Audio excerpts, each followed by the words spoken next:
Good evening, and welcome to Strange Days, a show where people are invited to call in and share their experiences with both the audience and the host. Our goal is to foster a sense of connection and understanding, allowing listeners to relate to the stories and feel less alone, promoting a broader awareness of different perspectives, while the host is available to provide thoughtful feedback and support to each caller. My name is Mac. I'm your host, a disabled, neurodivergent, cisgendered gay man. While waiting for an audience to form, I've been playing through Stardew Valley exclusively on stream. If you want to call in or chat and need my full attention, I have no problem with pausing the game. And if you're here for the gameplay or the vibes, that's cool. Without further delay, let's play. It is the evening, and it has been a busy day as I have been preparing for some of my volunteer work tomorrow, applying to jobs, and just doing stuff. But here we are for the evening session, and I'm here for you. So I hope everyone has had a good day, but if you haven't, that's cool. I'm here, and I'm willing to listen. Hey, Trigger, how are you doing tonight? I hope that you've had a good day. It's been warming up, and the night is cooling down, and I hope that the snow has softened, and that everybody's doing okay. I know it's been a rough few days, but here we are in Stardew. We're moving through autumn, and I am working on trying to get some of this money going, as I am still trying to get... Oh, good to hear you got your car unstuck. But also, not working from home is good too.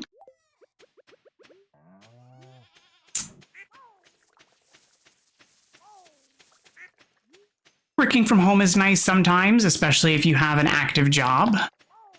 And so, like, it's a good change of pace, unless that's something that you like doing, but, you know, returning back into the office or into wherever your actual work location is, that's good.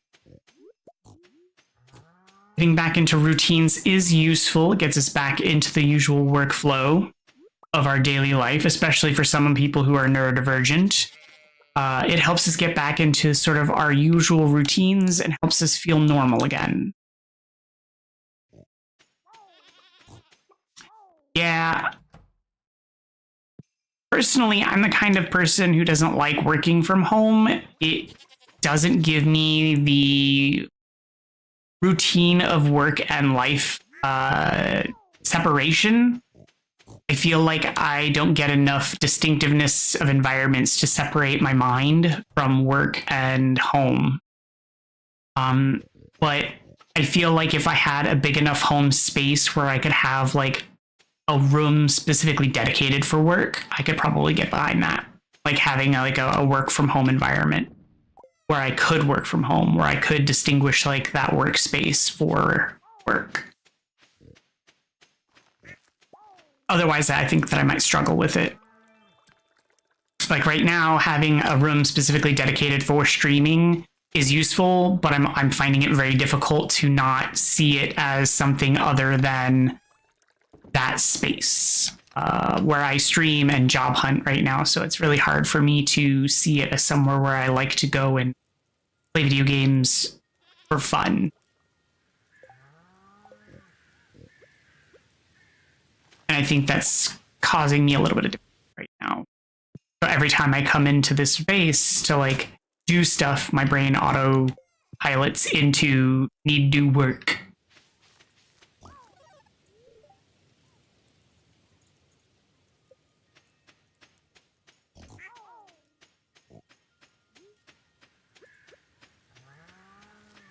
And I always feel like I need to either be streaming or working on stream stuff, you know, doing social media things or looking for jobs, working on my resume, working on other stuff that's productive oriented rather than like goofing off.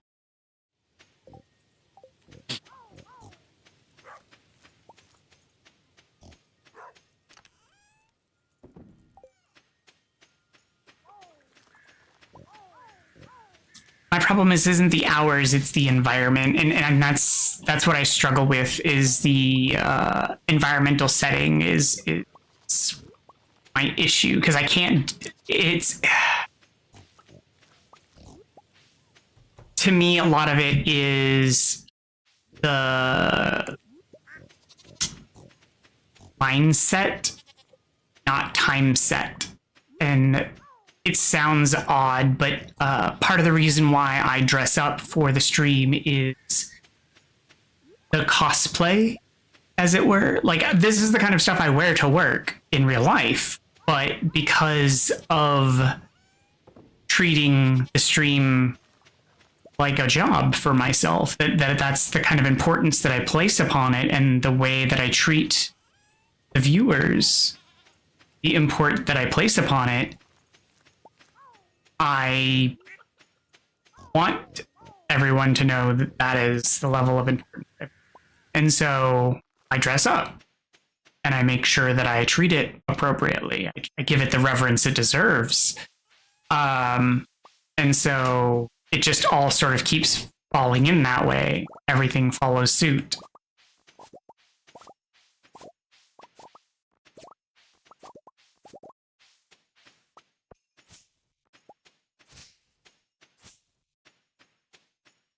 It's also why I didn't want to include games originally, but they are helpful and they do serve a purpose.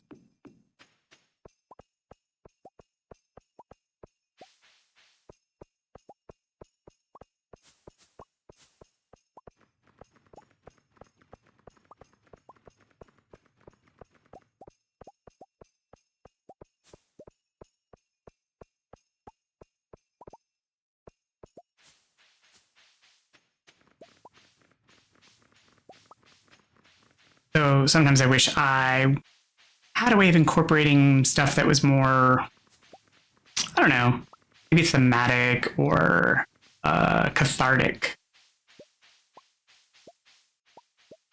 Not that I necessarily know what that would be, but I think it would be useful, interesting.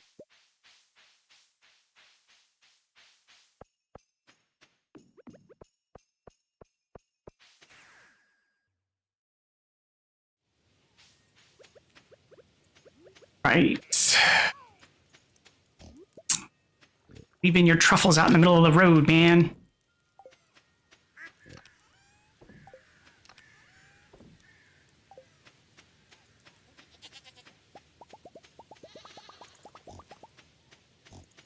Ah.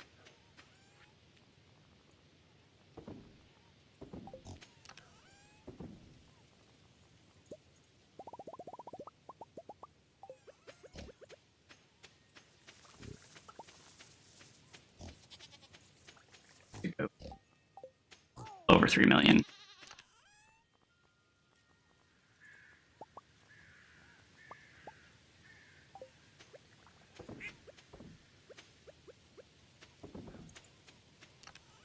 Thanks.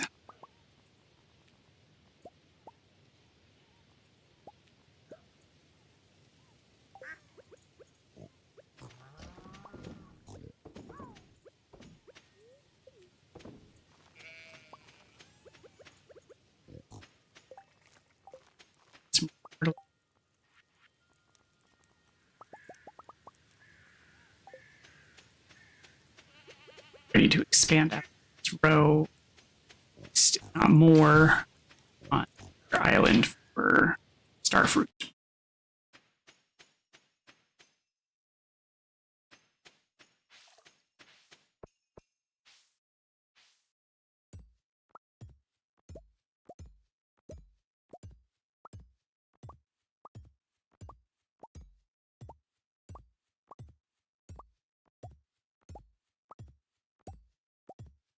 Suppose the count of these tiles will tell me enough stuff. So I definitely have enough fertilizer. Oops. Not enough fertilizer.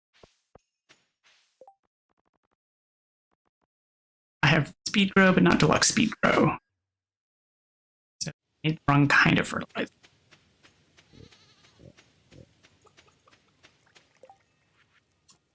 Up in S. So.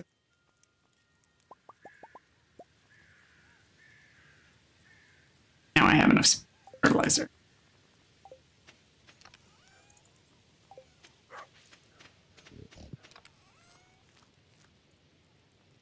already have some of this, so I can stick it in here anyway.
See.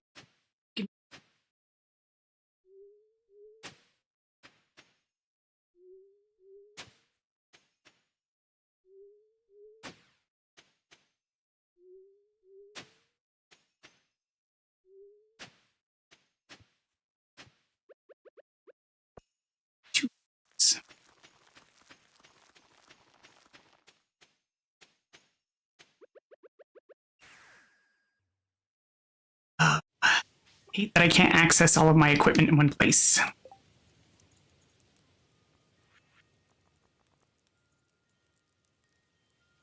Hey, Hilson, how's it going?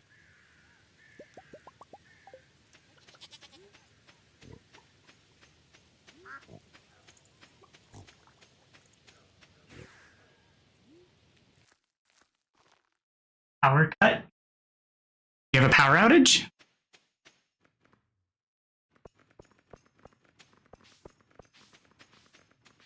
Oh no, that's no good. Weather related or just happenstance?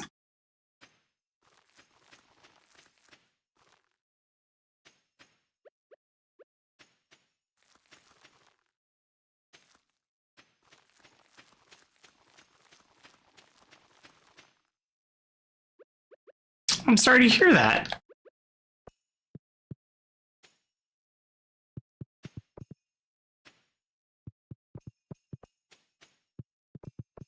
Hopefully you have some juice boxes.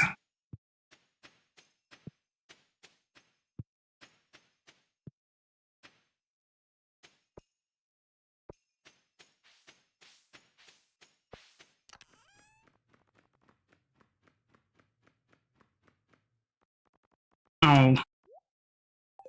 I generally try to keep juice boxes on hand. Like,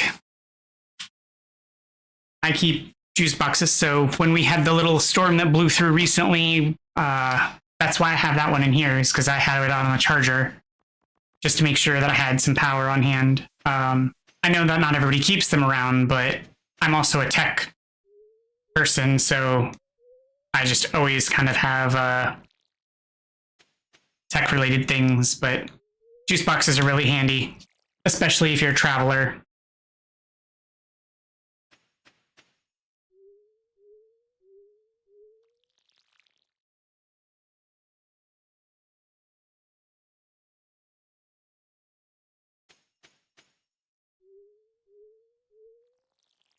Because that way, like,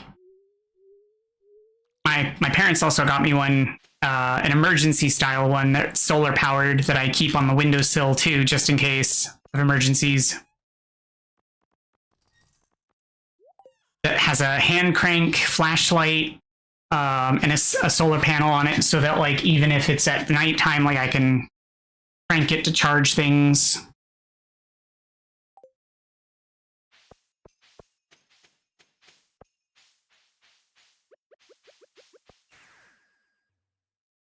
But I'm sorry to hear that your power's out. Hopefully it won't be out for very long. Oh, be careful with candles.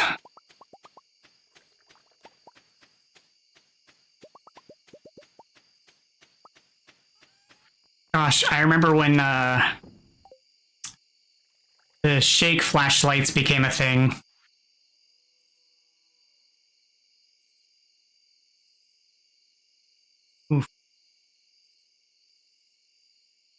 5 a.m. That's still kind of a distance.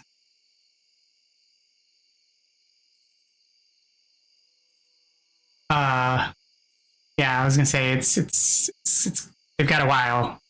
5 a.m.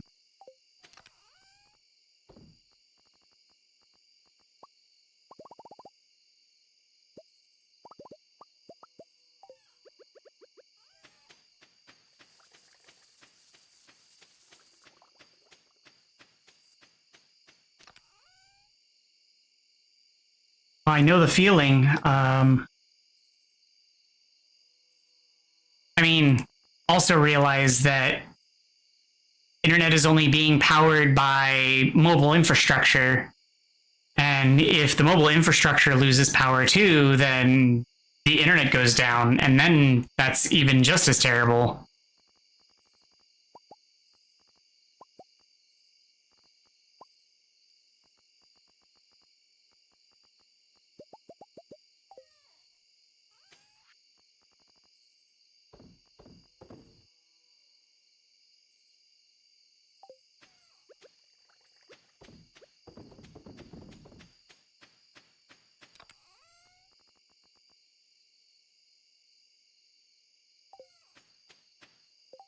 Oh, okay.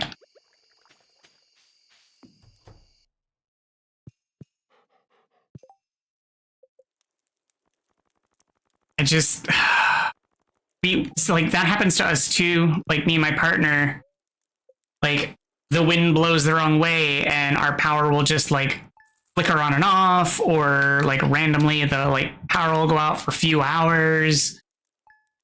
And it's arbitrary. It just seems so random. But then other times, like we'll have a nasty thunderstorm and nothing happens. It feels so arbitrary.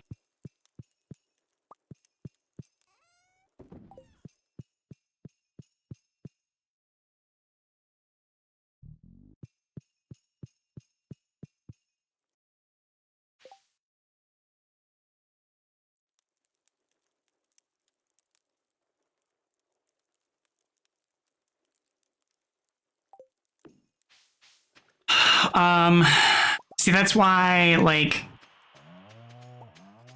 modern Android may still have a leg up compared to iPhone in certain ways, because Android devices also have the ability to work as a charger for other Android devices. I don't know if iPhone has that capability. So like you would be able to use your Android tablet as a power bank, like as a juice box for your Android phone.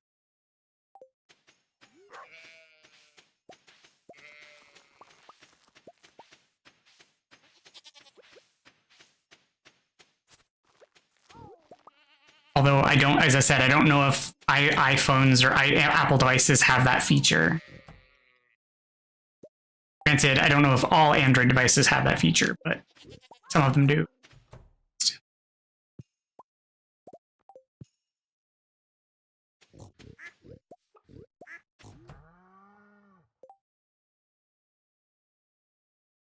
Do your neighbors have power?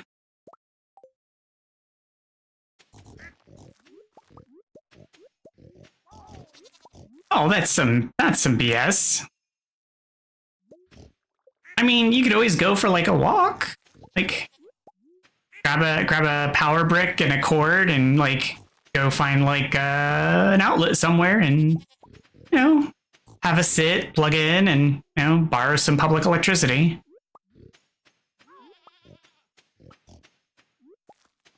Find a library, a public university, or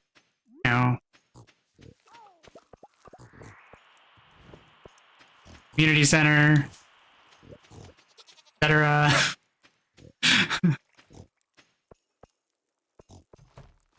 mean, the library doesn't have to be open. They might have outdoor outlets.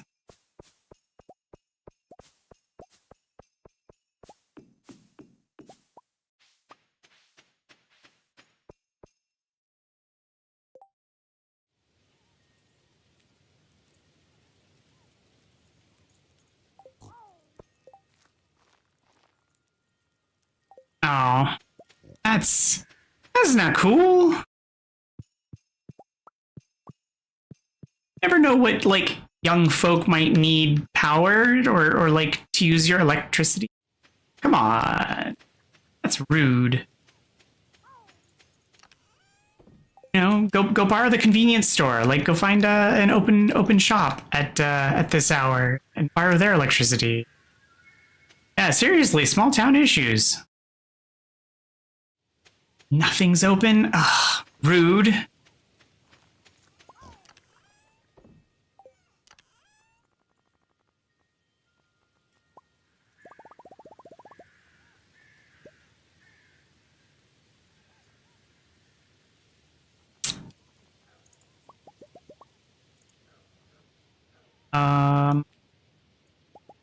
Then I don't have other answers for you at the time.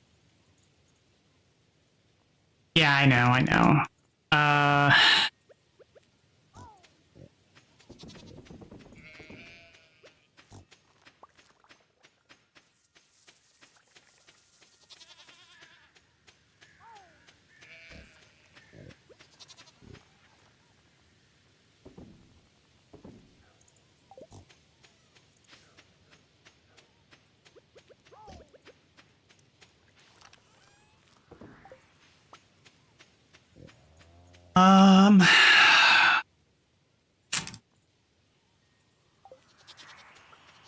I don't know.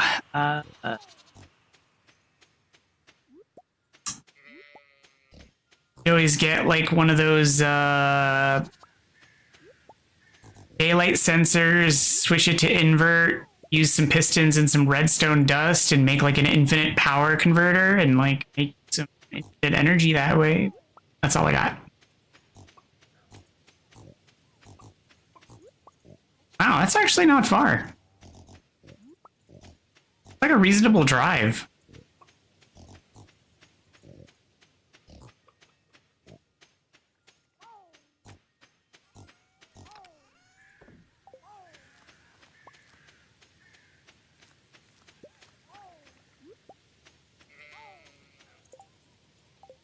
I mean, it's reasonable when you think about I live 3 hours from Disney World. You know, like if you think about it like that, it's not reasonable to like go there for a day trip, but it's reasonable for like, oh, I want to go there on a holiday or for like a big event kind of thing. It's reasonable.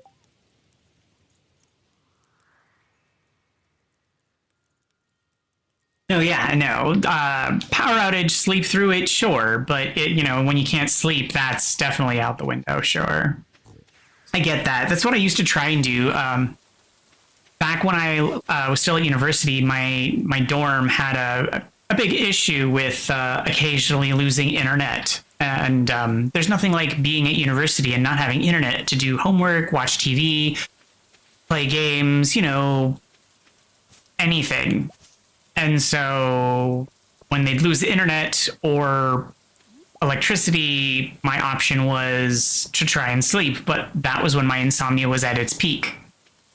So I was doing what you are doing, which is watching videos on my phone and waiting for the internet to come back or the power.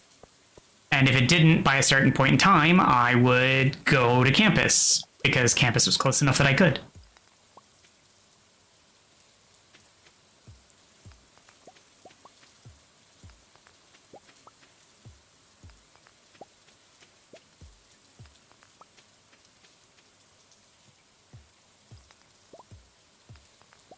Oof. That is not good news.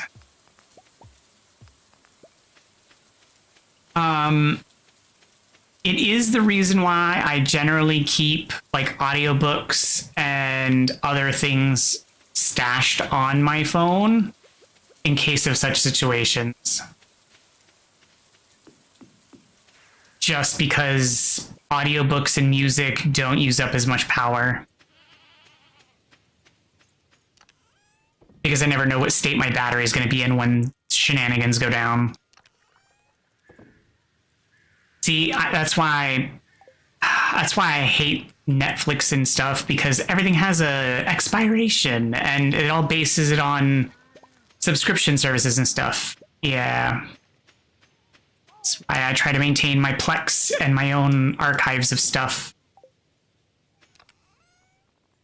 Because then I don't have to worry about their shenanigans.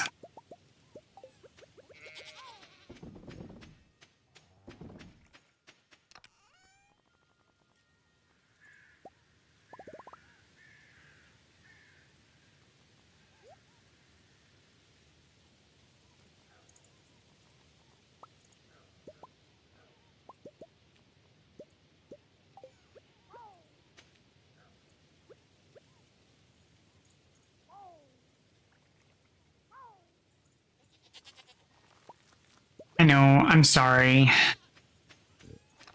I just...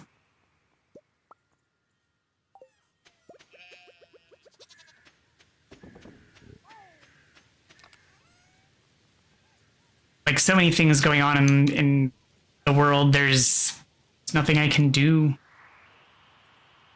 And I know that you're not looking to me to do something, just wanting to be heard. That is what I can do right now, and I hear you.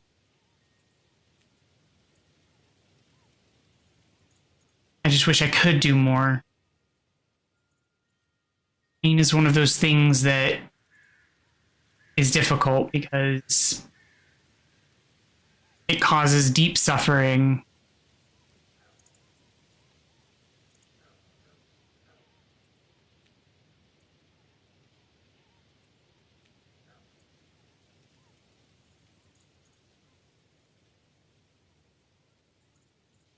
I'm sorry it's something you're going through right now.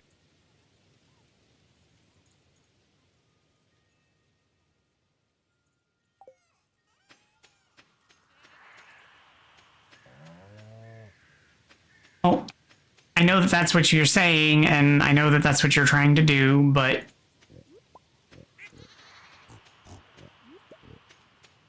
it's a type of coping and way of dealing, but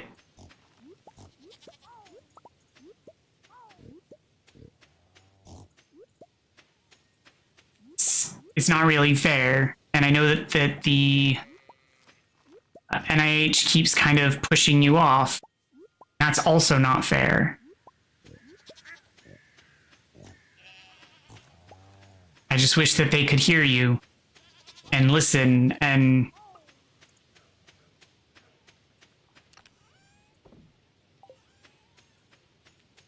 odd question.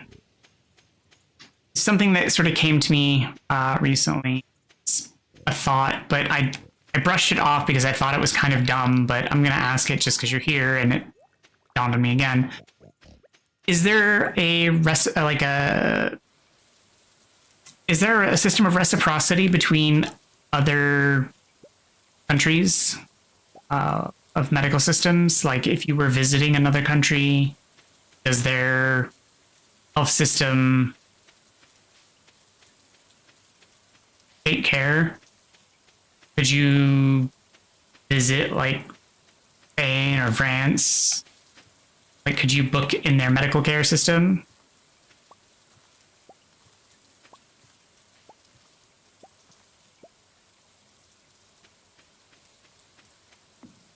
Because I was just wondering, like, could you just like so you could, but you would have to like pay for it directly rather than it being cared for in the same system. Okay.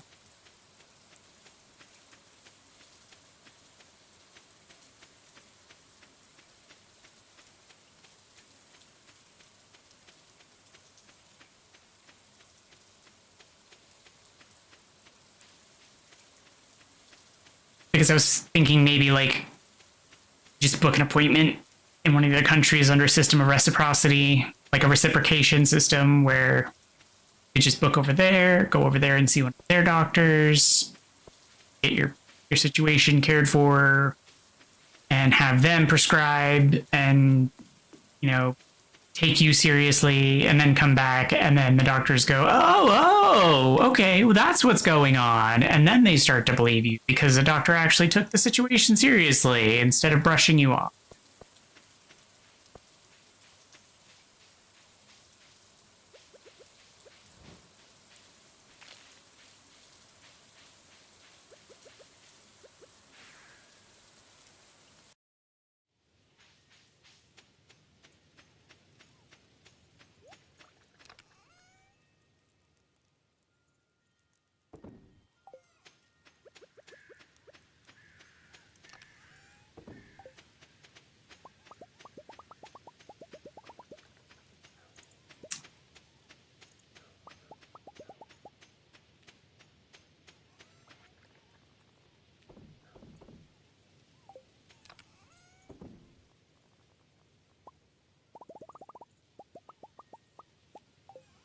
We may have talked about this previously, but have you looked into research studies?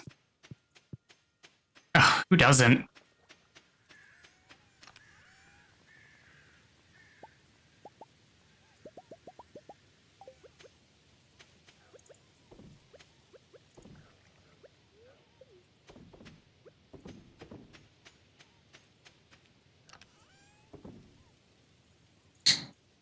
Okay. Yeah, I feel like we talked about it previously, but I just couldn't remember. Because I also felt like that was the sort of answer that we'd kind of concluded before.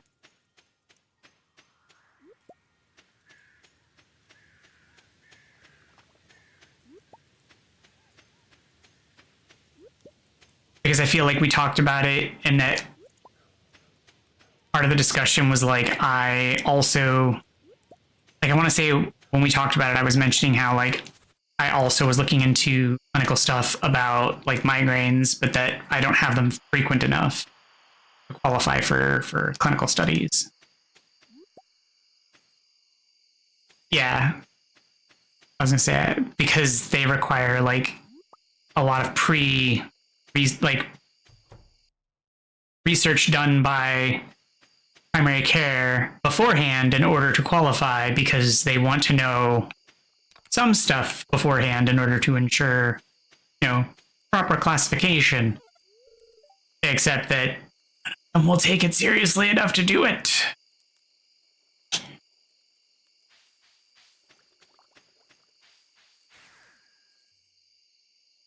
Yeah.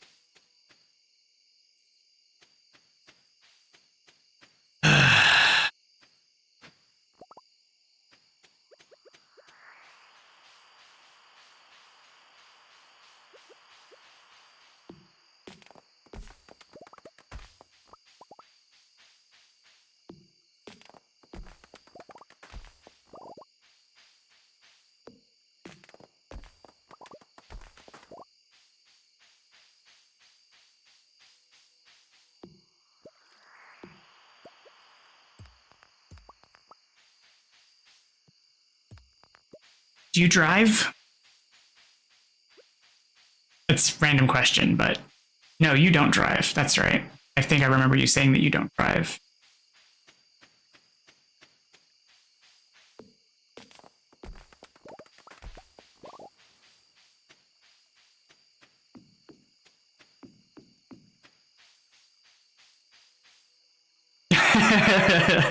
You can, but legally. So you're basically saying you know how, but you don't have your license.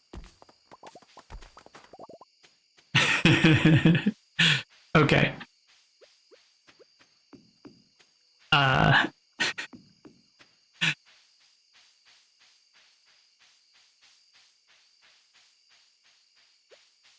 the reason why I was asking is,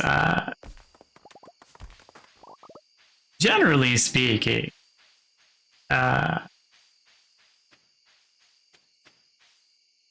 the most times, well, not the most times, but prior to my auditory issues that led to my recent surgery, most frequent occurrences that I've had regarding MRIs were as a result of car accidents.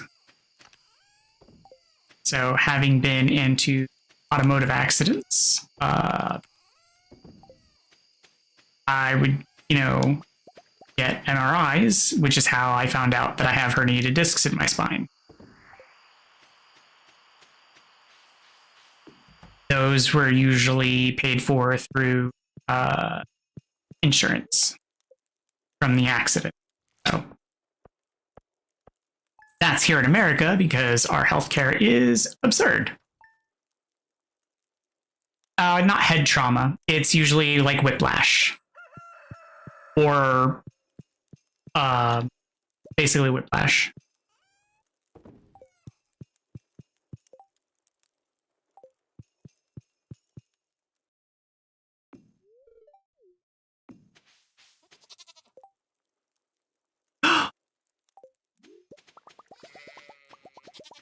Maybe power back sooner than expected. So interesting note. So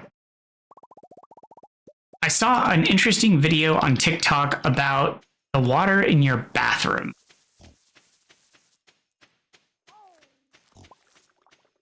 It's an absurd statement, but it was very interesting. Not yours specifically, like it wasn't some weirdo in your household showing you your bathroom water. But basically it was explaining something along the lines of why it used to be not safe. Oh, whoa, that was a big blob of text. Hold on one moment.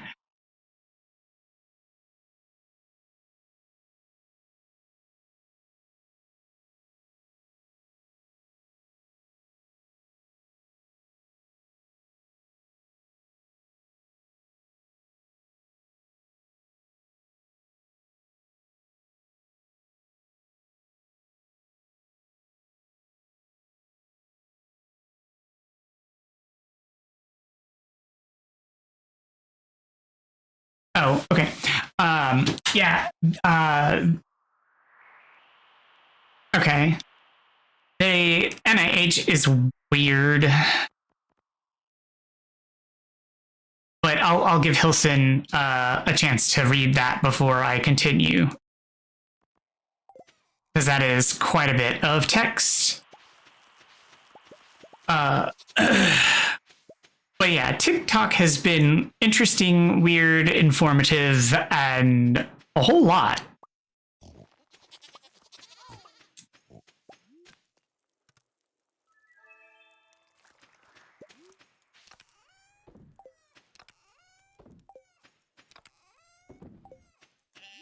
But yeah, I'll definitely give Hilson a chance to read and respond before. Oh. But yeah, I'll definitely give them a chance to like read and respond to that before I continue on my path, because that's a lot to read and they might have a lot to say in response, and I don't want to like derail their commentary on it.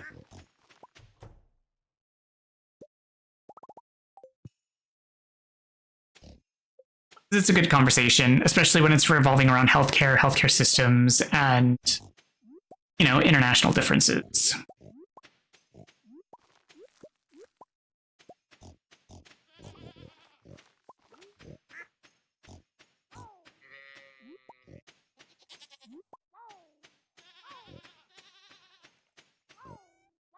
And especially not when it's like chat helping chat kind of stuff.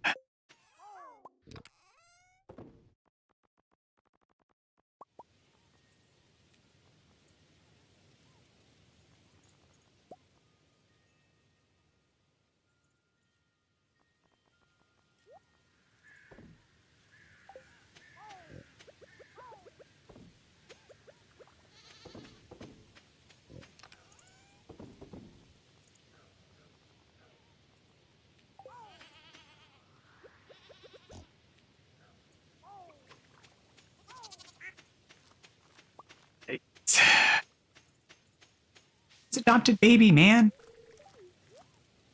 Promised me another adopted baby.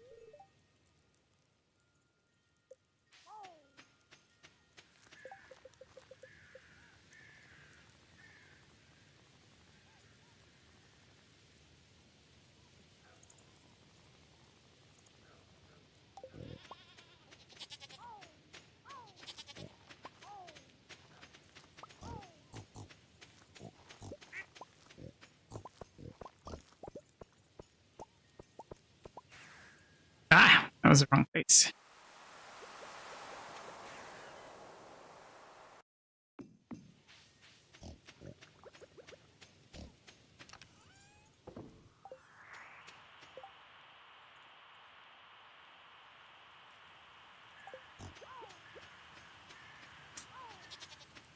So the video I watched was about the caution about not drinking the water from the bathroom tap, and how the water from the bathroom wasn't safe to drink. And why? And it was interesting because the video was provided. So like it was a person commenting about like asking like why, and is this an old wives' tale? And like why was this the case? And it was an older woman commenting and explaining why this is the case. And oh,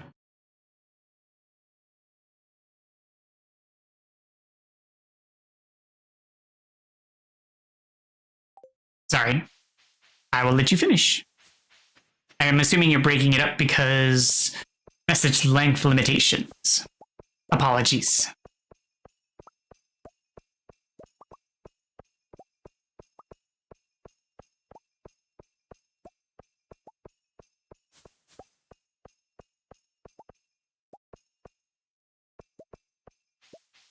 So it's not that it's unfiltered, it's that apparently in older days they used to be a separate line. So the kitchen sink is a direct line from the water main into the house, and there was a split from that line that went to a reservoir in the top of the house that went into a storage tank. That storage tank held a reserve, and that's what was used to tap into the bathroom sink and into flushing the toilets. But sometimes that reserve didn't have a lid, and so stuff from the roof would fall into it, and like animals would get into it, and so it would get contaminated, and that's why people were told not to drink the tap water from the sink in the bathroom. And I'm like, well, that's crazy talk. Like, why would you do it that way? Like, I'm sure there was a reason, but it's still absurd, like, why you wouldn't put a cover on it at the very, very least. Because obviously things are going to fall in that. Like, that's just physics. Like, sure, things could crawl in it still, but it prevents things from falling in it.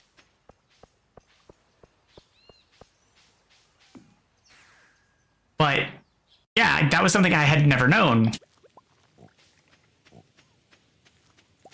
I really liked that lady too, because like she's popped up in my feed several times for other stuff that people talk about as being kind of absurd and crazy. Because she just talks in the most simple, sensical things where she's just like, you don't have to be insane about it, people. Like, you can just not do it that way. It's simple. And I like her. Because she's just no nonsense. I like her. There's just some really great people on there.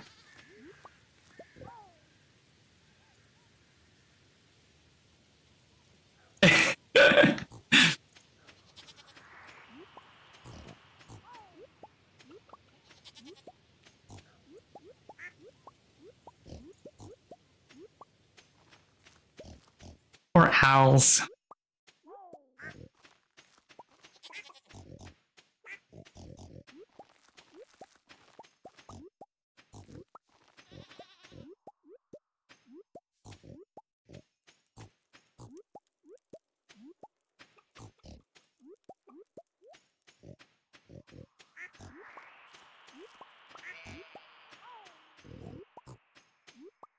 It will come back.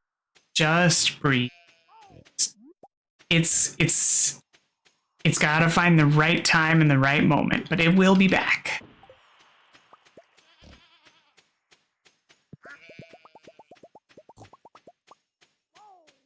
It'll be back.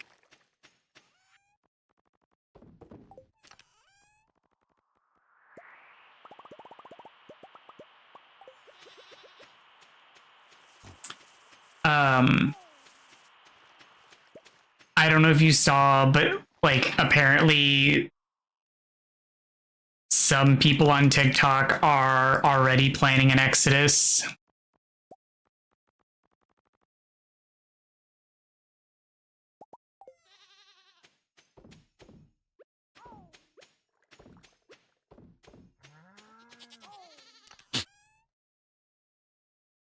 Where are you headed?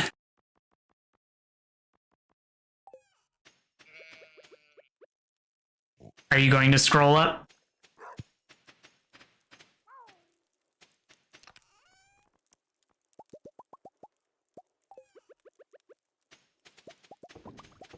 Or are you going to go to Skylight? Or where?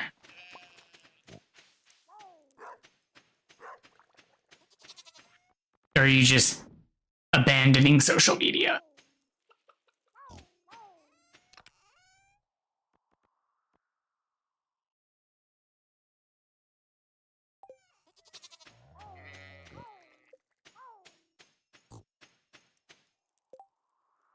Flickers? Flickers, like as in the photo.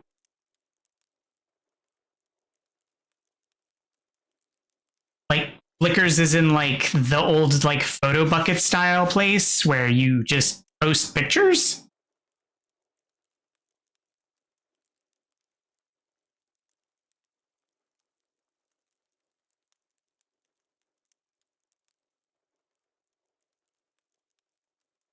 Oh, okay.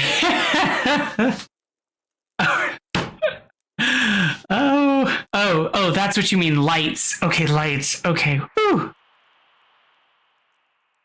I thought you were talking about numbers of accounts. Oh, okay. Whoa, okay. Well, you talk about making so many accounts on things. I totally did not make the disconnection in the conversation there. I'm sorry. I am sorry. Woo. It was like that escalated really fast.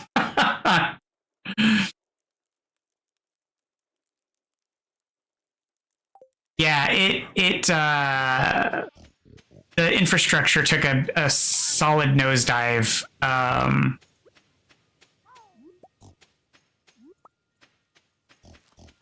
The American switchover broke stuff hard, especially with all of the infrastructure changeover and plus all of the weather. It mad broke stuff. Yeah, I know. So the backbone snapped for over 24 hours. And people were thinking, so people were hard thinking that it was intentional. I don't really think it was. I think it was the integration of the backbone. Because so if we think about how TikTok is going to be integrated between North America or the United States, let's not call it North America because outside of the United States is going to be independent from the United States. But if we think about how the United States is going to be connected to everywhere else in the world, our infrastructure is going to be connected to everywhere else and we're going to be able to talk. So I'll be able to see your stuff over there in the EU and the UK and you'll be able to see ours. But our stuff is going to be hosted independently. But see, I don't know if they actually are purging because some of the stuff that people thought was being actively purged is starting to show up. I think it was probably due to the issues we were having on our side. Because during that time frame, there was stuff that was trying to be uploaded that wasn't showing up. People were having problems seeing stuff.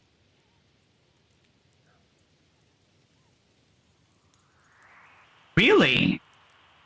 Because all I've seen so far people talking about were stuff that they were trying to upload during the outage. Because your stuff shouldn't be disappearing because it's not on our side. Your stuff shouldn't be affected by us. Anything that's like, it's not, I mean, unless you're using a VPN to be in the United States. Because the changeover over here doesn't affect you.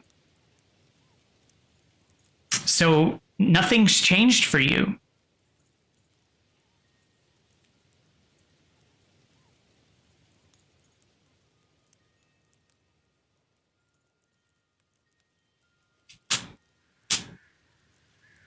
Your TikTok is the same company, the same owners, everything. Nothing is different for you.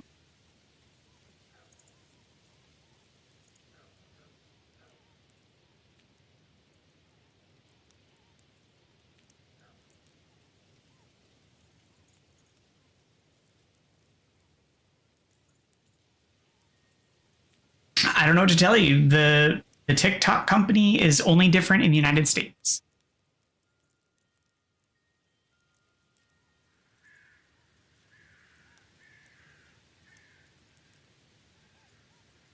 I mean, that is true on a global level, but that's because corporations are kowtowing to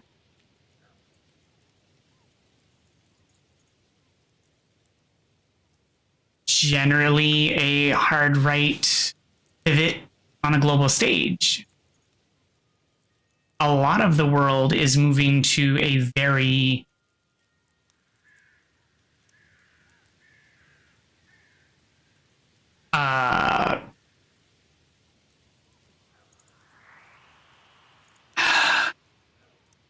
a lot of the world is turning towards the billionaires.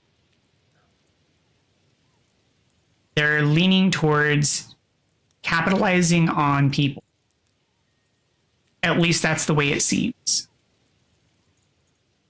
And in doing so, they don't want to hear what people have to say, which is why they're curtailing free speech. They don't want to hear what people have to say about anything because it's generally not positive.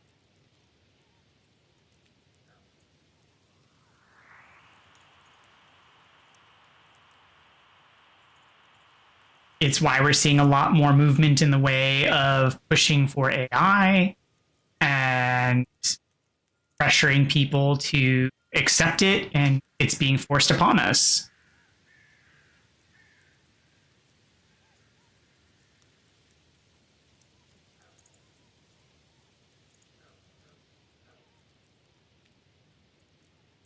It's in a very real and uncomfortable position that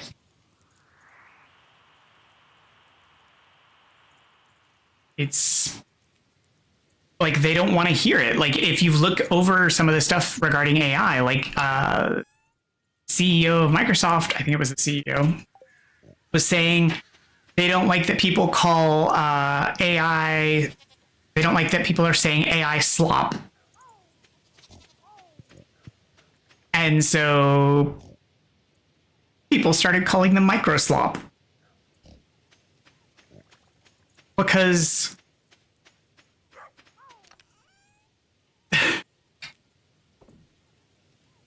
people don't want AI, but everywhere if it's being forced upon them. Microsoft is pushing AI so hard that they've changed Microsoft Office to Microsoft, what was it?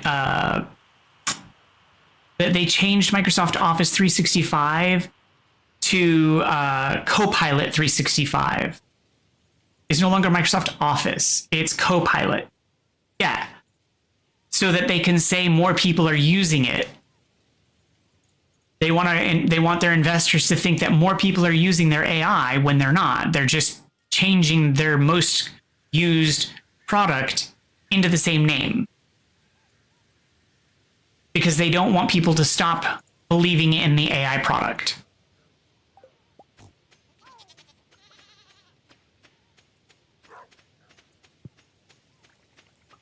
They're trying so hard to make this AI thing work because they're stealing people's information.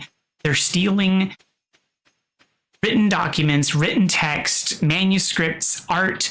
They're profiting off of people's hard work and effort in order to automate the crafting of new material, of basically new stuff, to make the future of crafting stuff basically harder.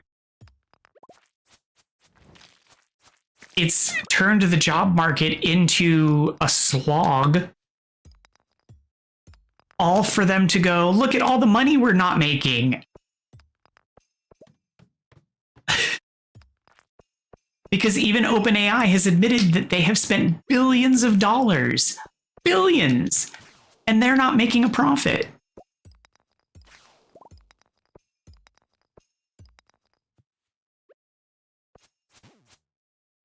Like, this is going to be the biggest bubble burst, like, ever.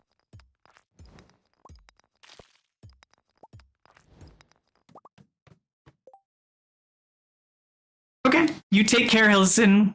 We'll see you soon, or we'll see you tomorrow, whenever. Good luck with the power.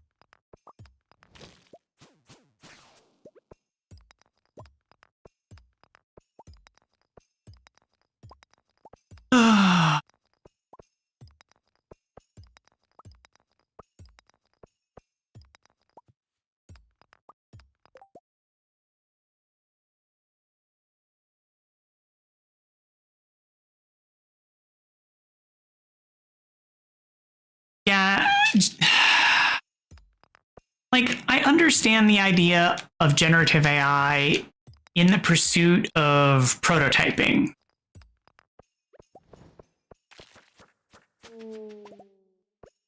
Like, it's one thing if you're using it to, like,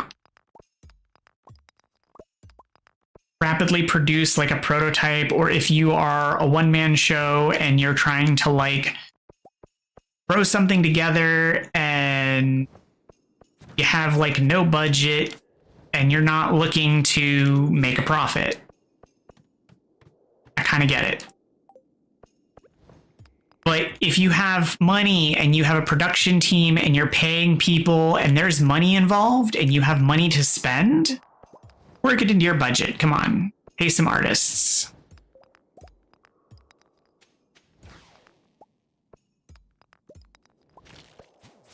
Like, try to work it out.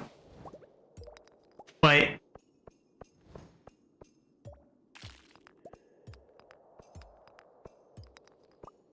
what I found frustrating is, like, what was it? Ubisoft, I think it was, that was, like, doing DLC content, or not DLC, it was in-game cosmetics that were basically just AI slop. No, in this case, it was like nameplates and banners and stuff like that in the game that you would get as awards for stuff. And I'm just like, but it's garbage. Like, people are earning this in the game. But it was junk. And it was just generative AI crap. And I'm like, these are rewards that people get.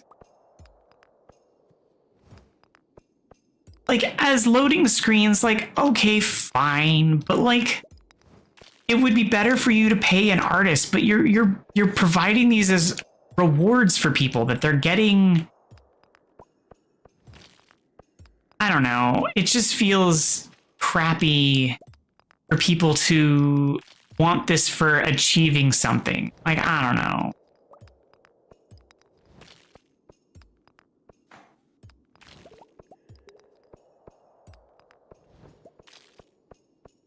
Just all this push for, like, it just feels greedy. All of it feels greedy. It just all feels like in the name of not wanting to pay money, not wanting to pay people to do the work, to try and make more money. And it feels really bad.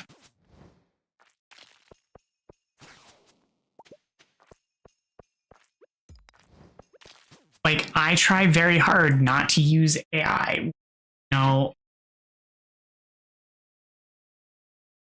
in any of the things that I do, I try to avoid it as much as I possibly can.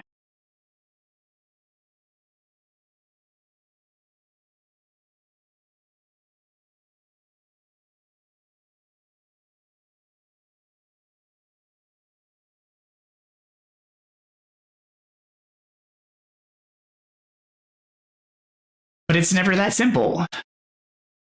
I mean, sometimes, and I'm not an artist, and I'm just a small streamer.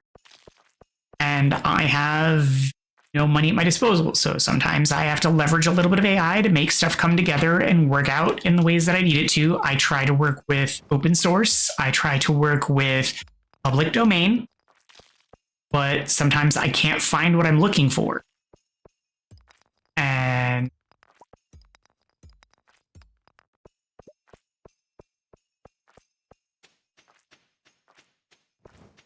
I've used a little bit of AI. But I try not to.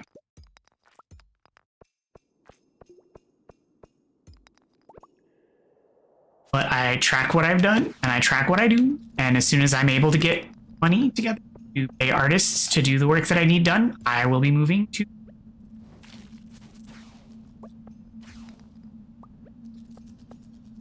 I mean, heck, I've even asked someone I know in real life about doing art. They just...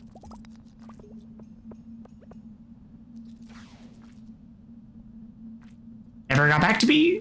Because I asked them about it, because I would rather like work with someone about it and see about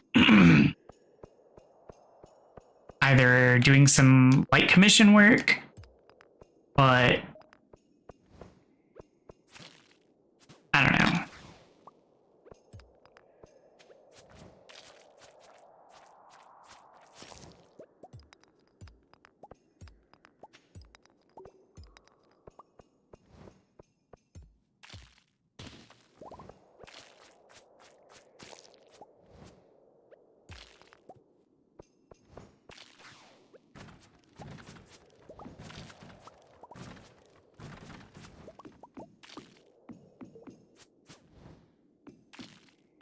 It's just really hard right now. So I'm working what I have at my disposal. Or I'm trying to.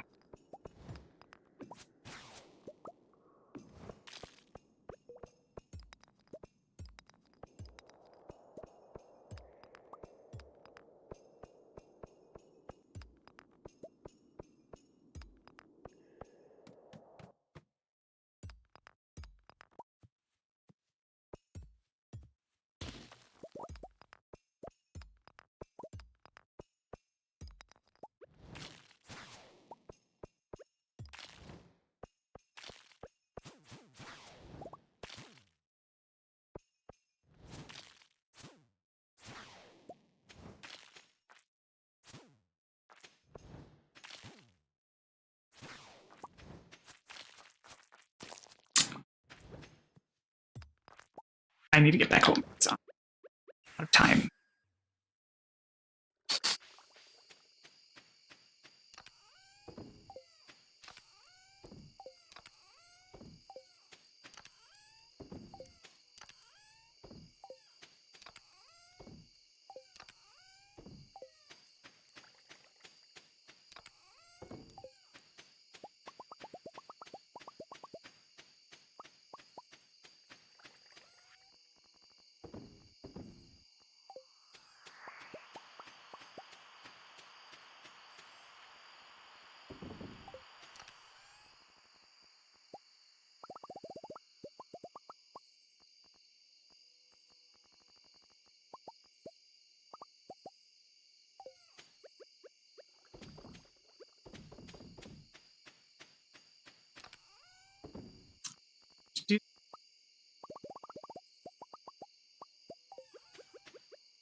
I can do a sleep.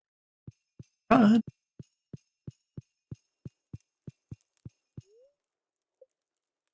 maybe.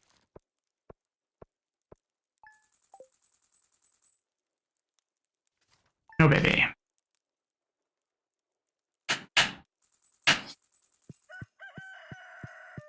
It's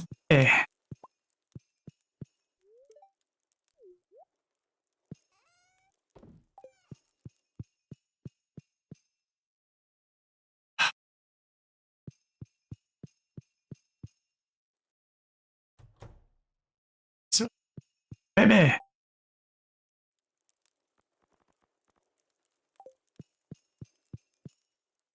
That's right, Spirits Eve is this month.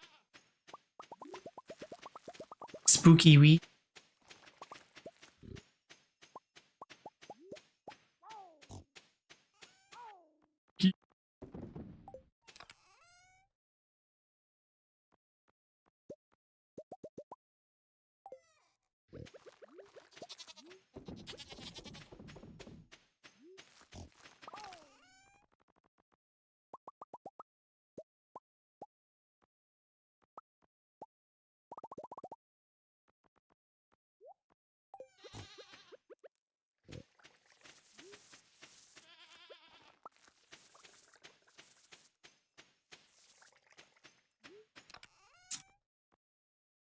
Going.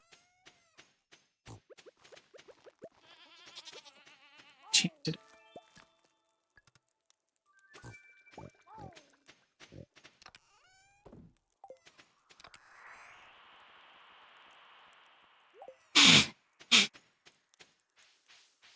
Check sheets. 38 machines. Diamonds are probably ready. It's ready. It's okay.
So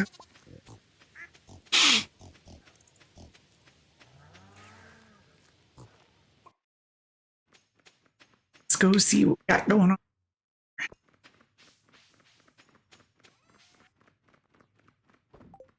Sadly, let's go. Let me some honey's ready. But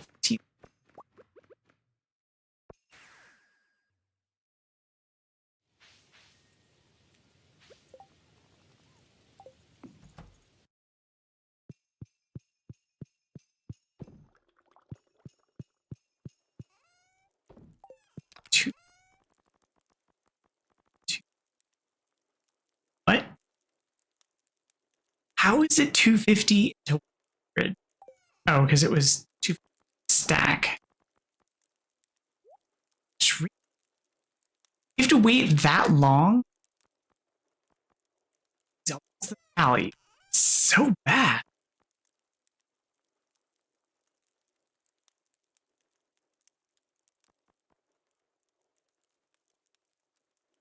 So bad. I want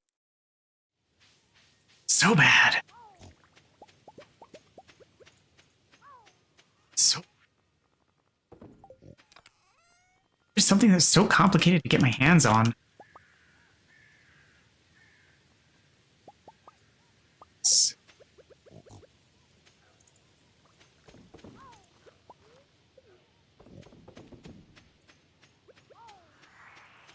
Okay.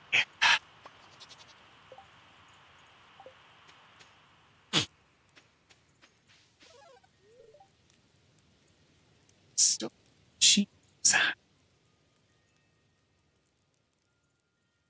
Oh, because the machines inside the barns are ready for stuff.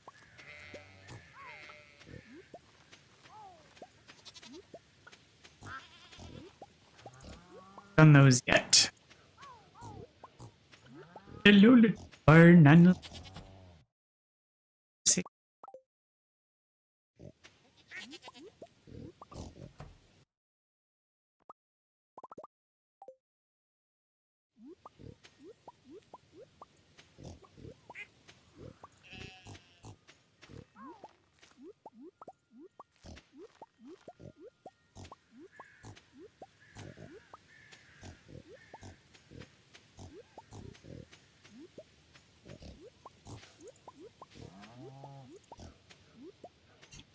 So many truffles. Okay. Winter. Still in.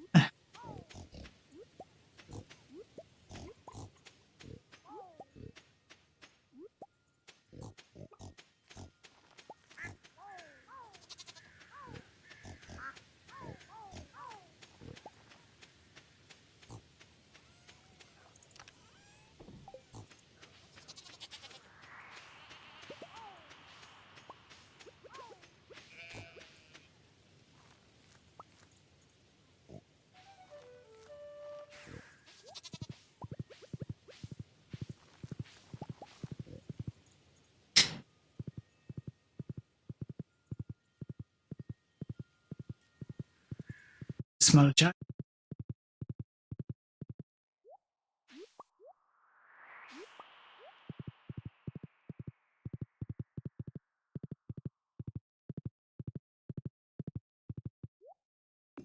Hours. Yep.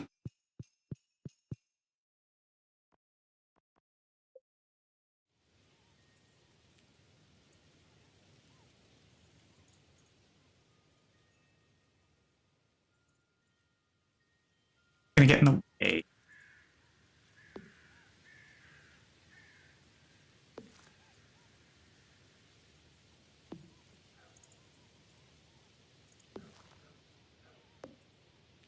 Good, it's not.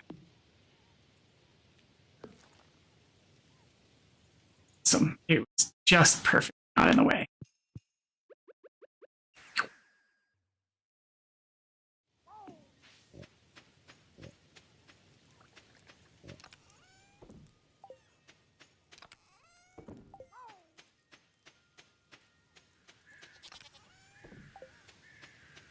Okay. More compact than it was before.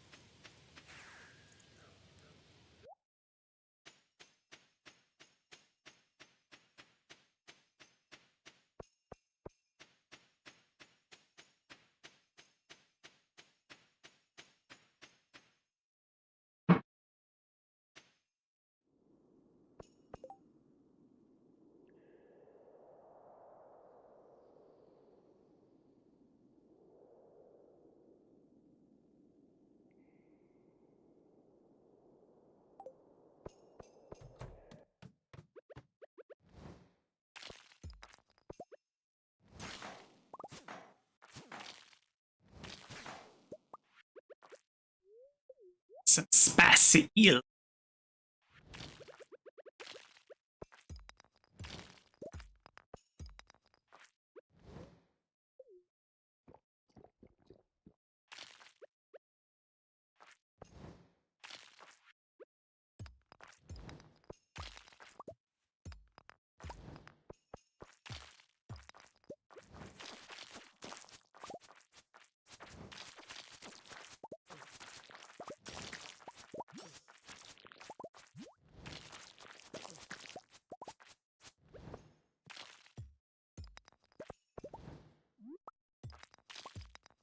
Better.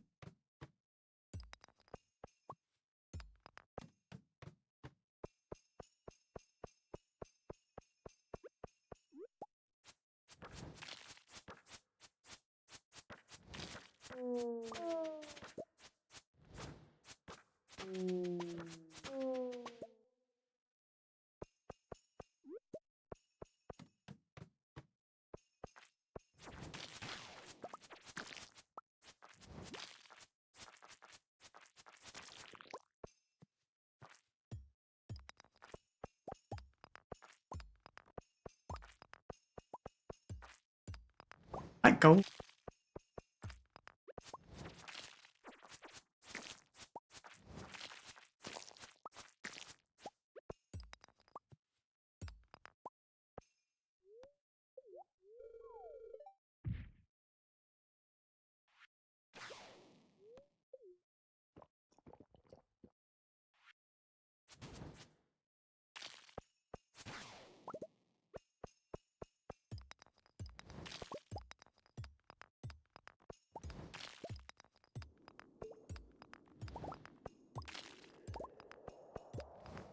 Hey, come.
Ladder.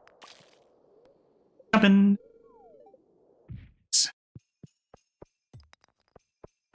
Pile of gold. Happy if it was a pile. Mining required. Simple, sweet.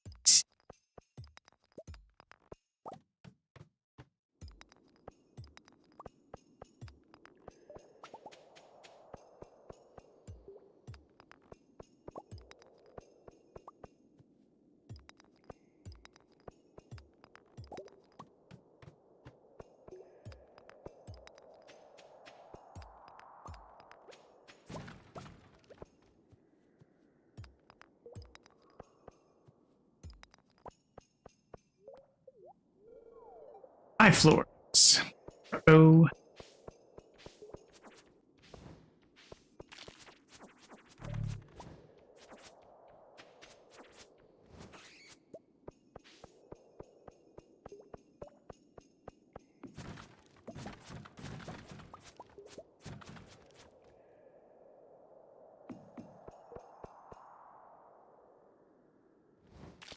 Go.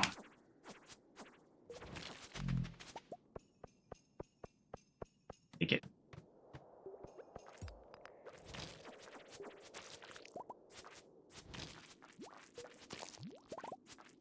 It's not.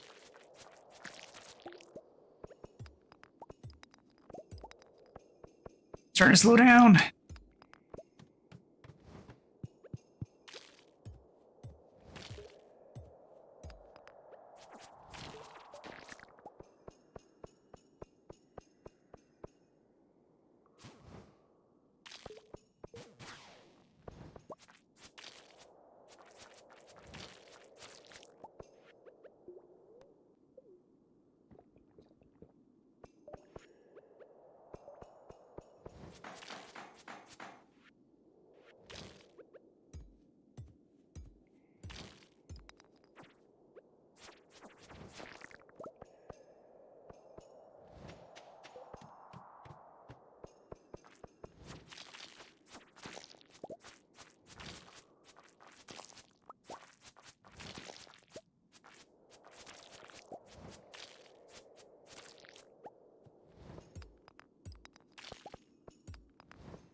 Go.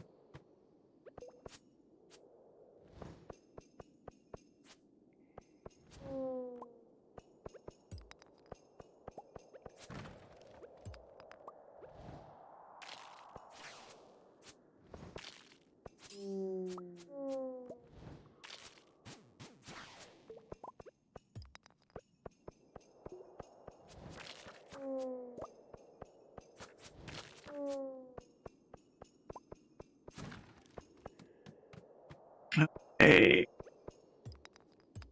Back to finding the resource again, please. What kind of resources? And not just the ones that pop out randomly. I want good ones, like gold, diamonds. You know.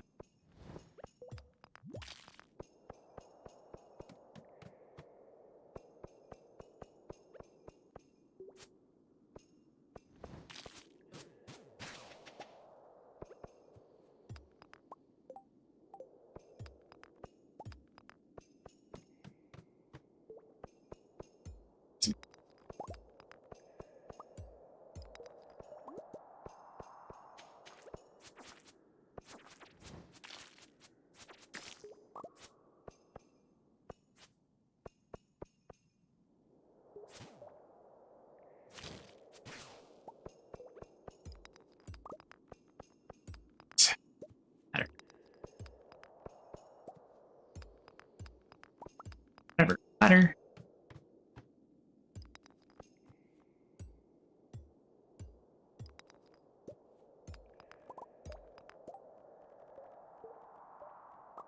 Can go.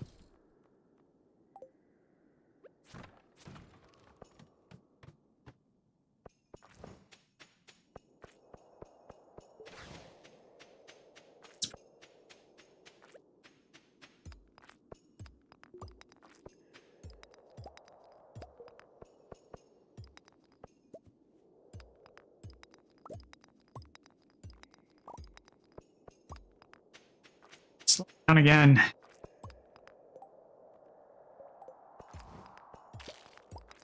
And my luck run out. Disappointment. Zip.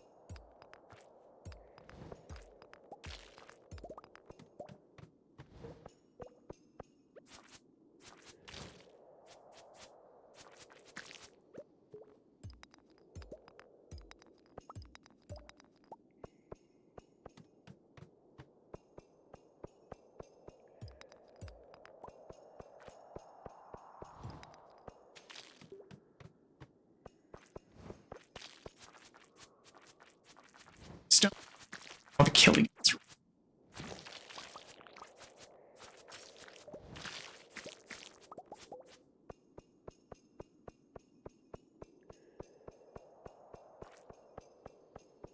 I'm just gonna skip this and head.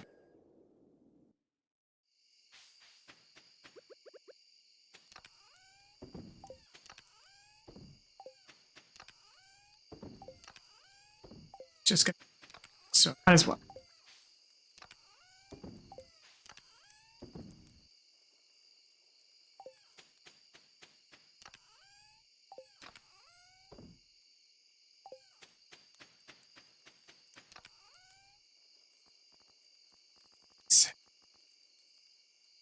Shank.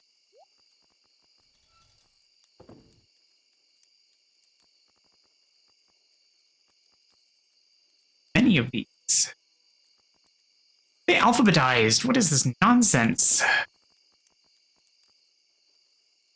What's the whole point of putting them in the same box is so that I could tell if I had the same thing alphabetized.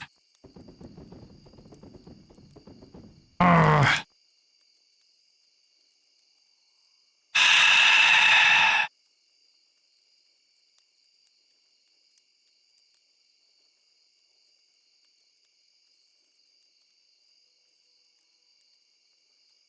Sorting on.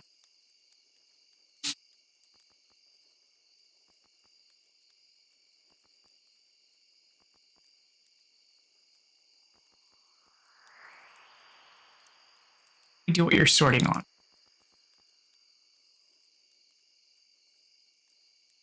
Sure. I don't know.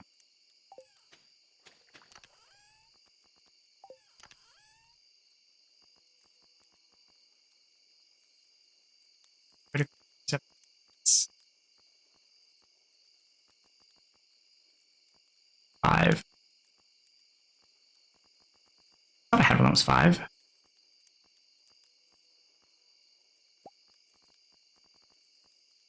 Oh, it's 7.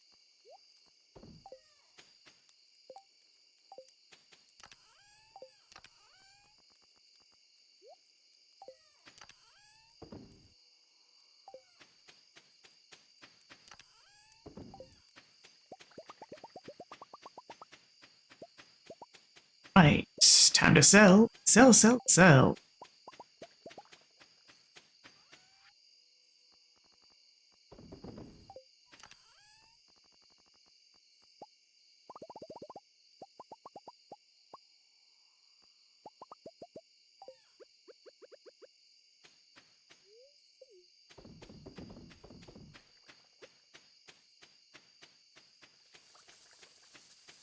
Oi, did your power come back on? Oh. Not your electricity.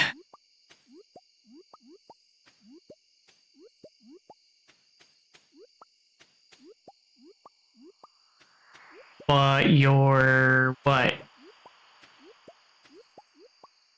Just use your brain for once? Oh, you put your sim in your iPad. Well, I didn't know your iPad was a GSM. I didn't know your iPad was GSM enabled. Otherwise, I probably would have mentioned it because not all iPads are GSM enabled.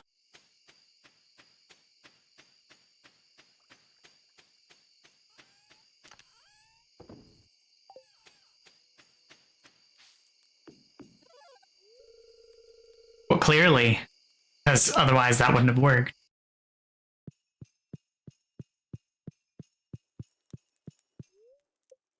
Well, good to know. I mean, they really should be, honestly, except for the fact that it does increase the cost, but, like, they really should be, just because, you know, it's a feature, not a bug.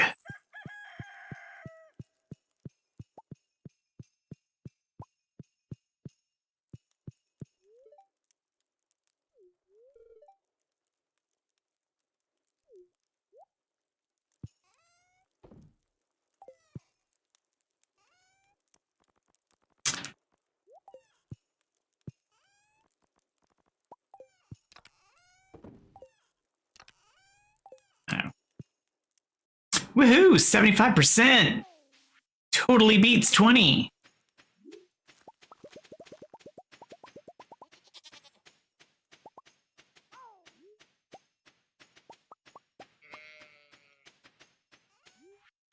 Unless you're bad at math. 15? What were you doing?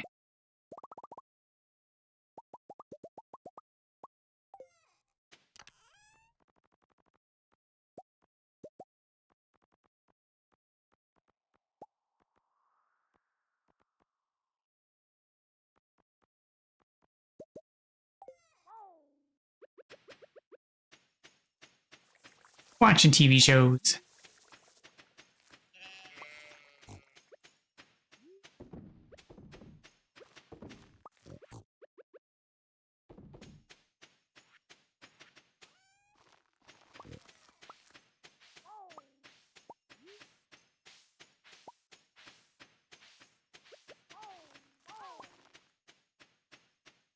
You didn't really have to. It was more of a something forced you to. It really wasn't your fault.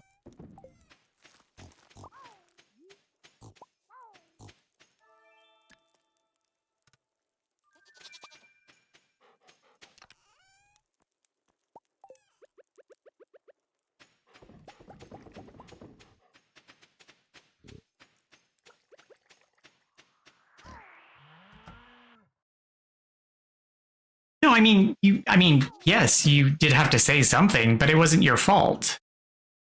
Was more my point.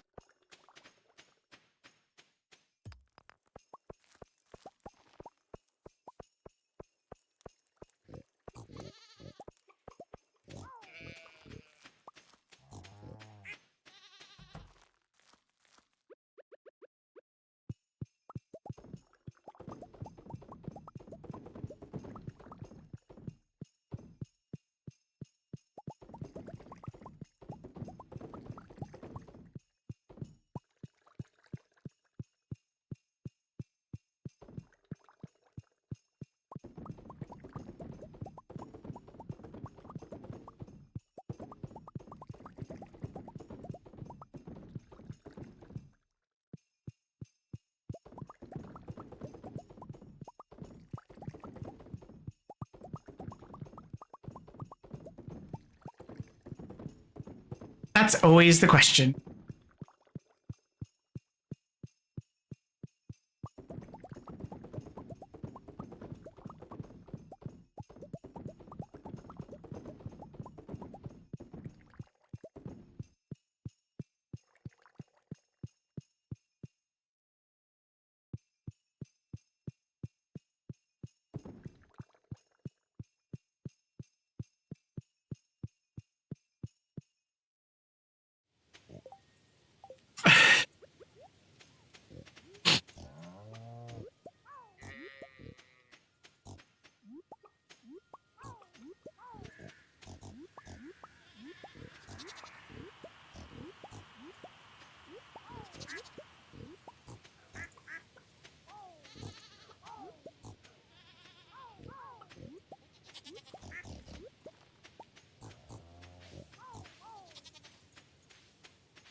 See, I miss food.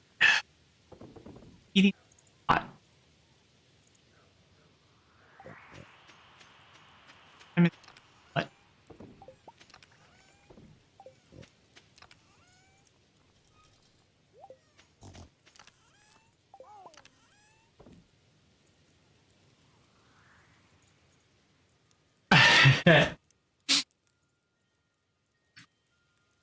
Especially if you have like one of those awkward cases on your phone that requires like fine-tuned dexterity to manipulate to get like the case off and then the SIM out.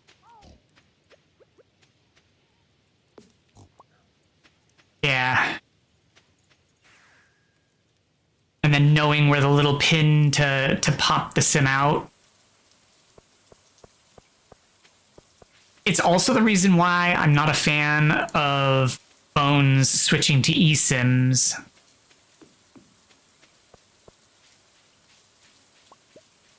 And also why I'm not a fan of using phones that don't use SIMs, because just that whole idea of being like, oh no, I can't pop this thing out and swap it to another device. Like, no thanks, I'll stick with SIMs, thanks.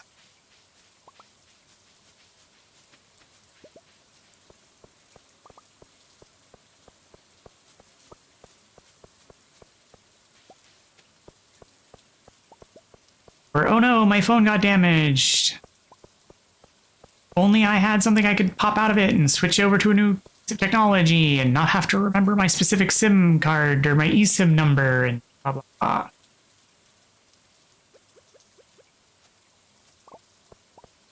Or have to contact my subscriber or my carrier in order to get my eSIM swapped over. I'm good.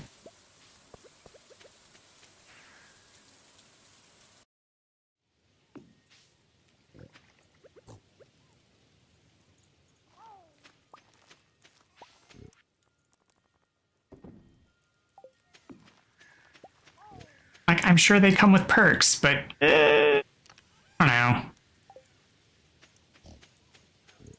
Seems pretty sus. At least for now. I need to know more.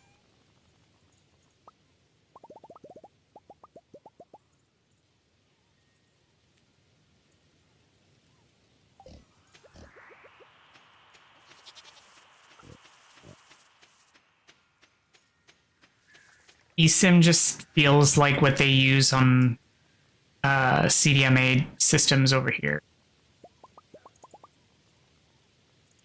Very suspicious to me.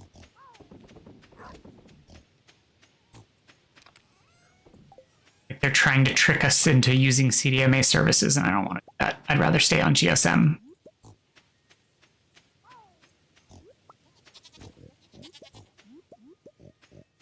I like the ability to just be like, nope, thanks. I'll just swap this little piece out and change carriers, thanks.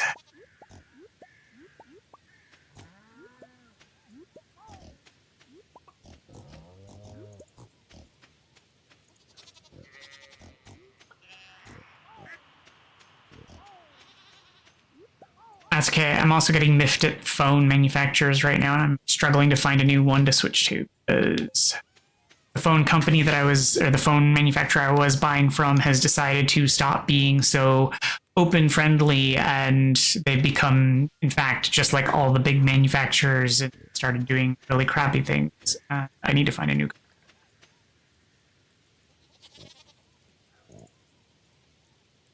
And it's proving complicated.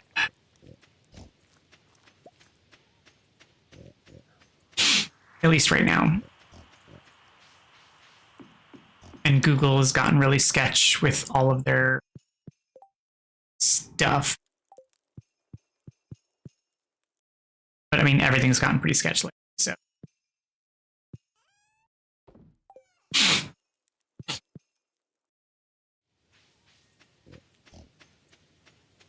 I mean, you can always lower the quality of the stream. That's, I recommend.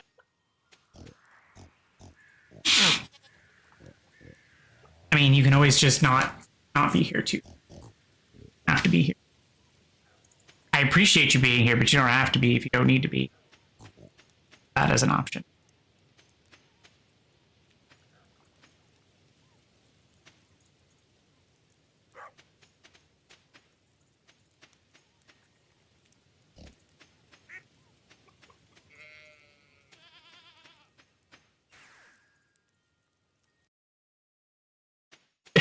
That is true.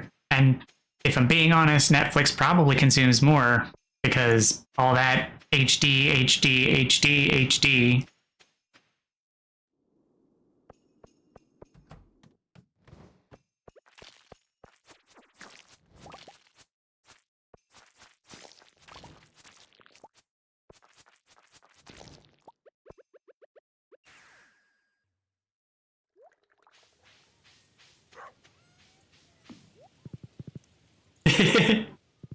Bleep bloop.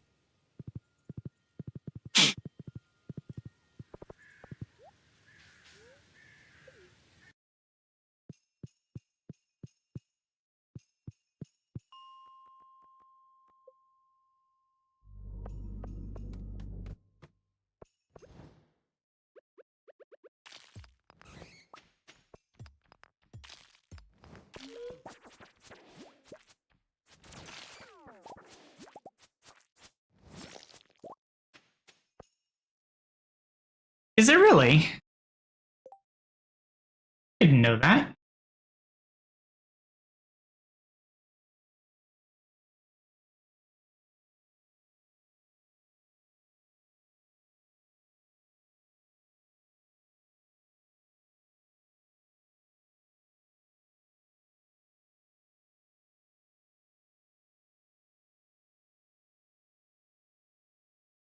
What was weird? Switching to audio only?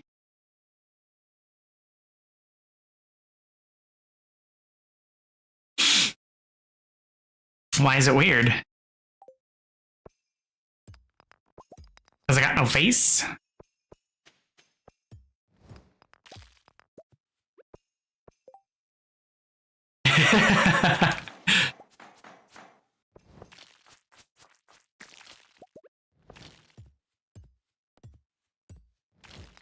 Well, I assure you, despite not having a visual presence, that I still have a face.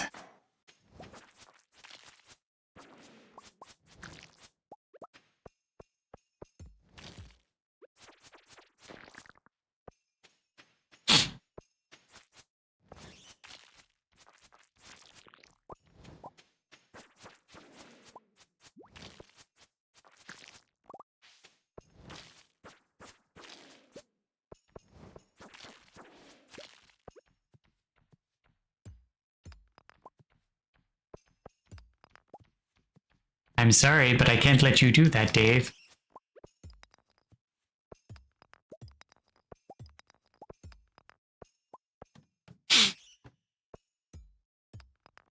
Oh, so, I learned of something I'd never heard of before today on TikTok. Again, because, you know, I do.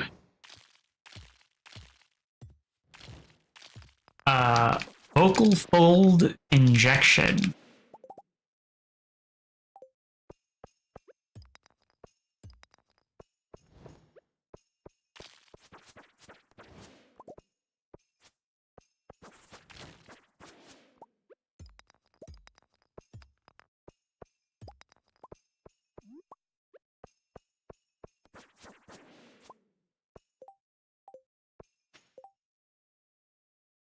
Yeah, but it's a relatively new procedure.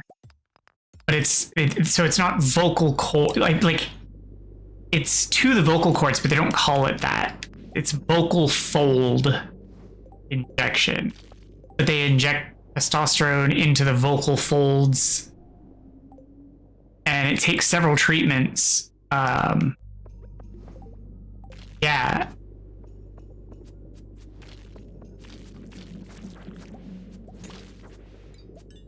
Primarily used in gender affirming care for transgender individuals. And I was like, interesting.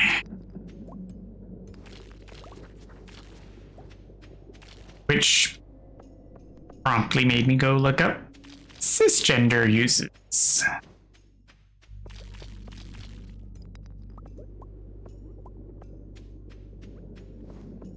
Because it was a TikTok video of a guy having it, and it was over a series of treatments. And it was like, here's me prior to, and then after 1, 2, 4, and I think it was 6. I don't know.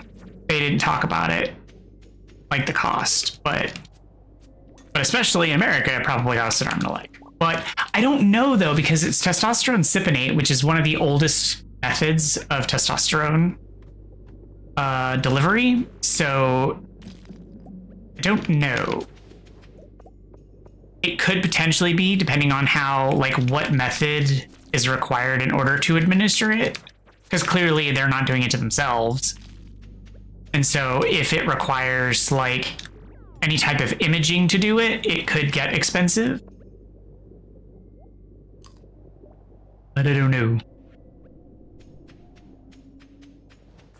But I thought I would relay that knowledge to you about it.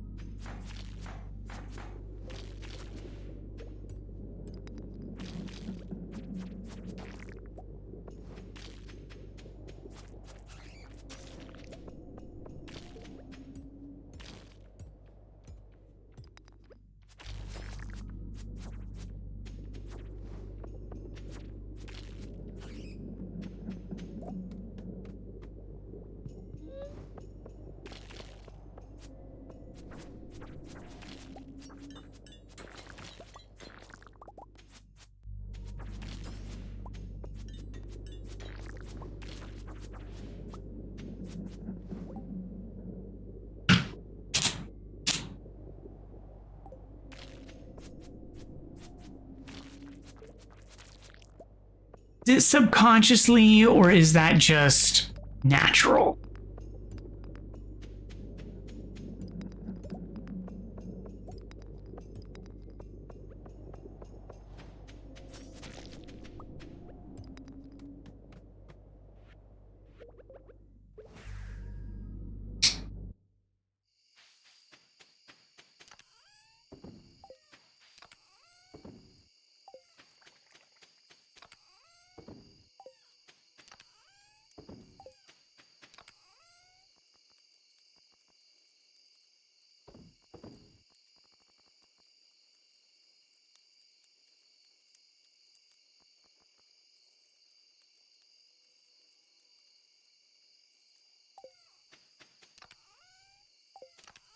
That doesn't change my question.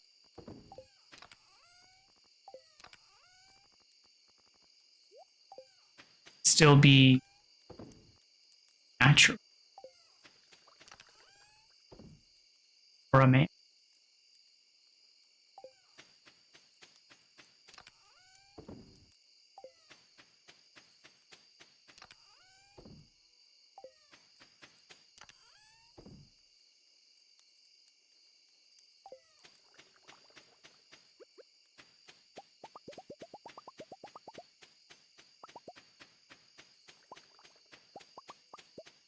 Especially for a man who is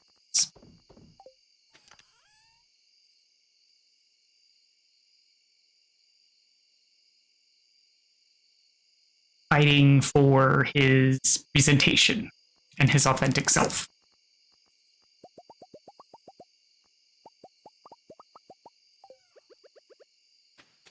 Because I don't think that it's a matter of intentional manifestation or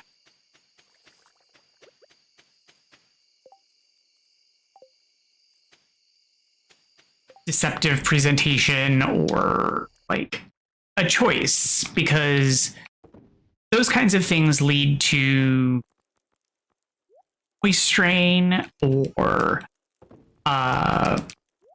sort of deceptive practices.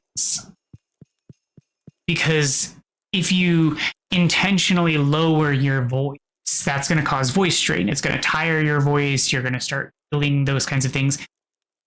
Adjusting and doing voice coaching and training, adjusting your mouth movements and those kinds of things, not necessarily voice strain. Those are going to take practice and adjustments, sure.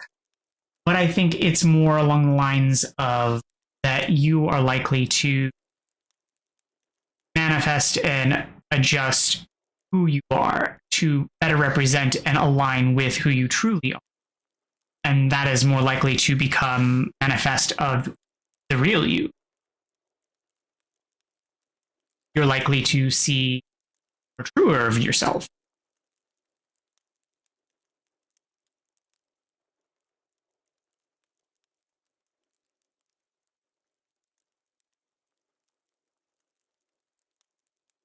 So take that as you will.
A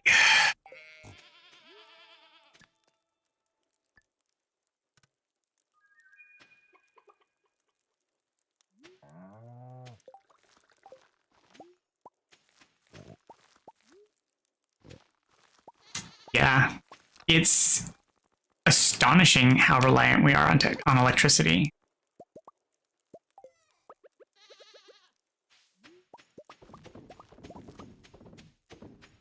Like everything requires it. It's absurd how much requires it.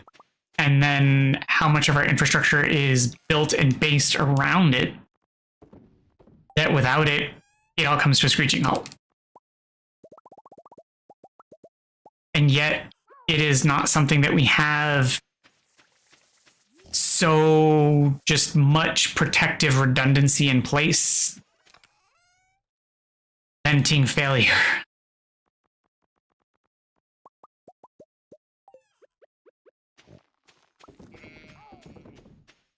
Like, just in the inherent architecture of the grid. Like, sure, hospitals have, like, generators and stuff in place, but just that... But that's locally. I mean, like, as the infrastructure of the grid itself, that we don't have, like,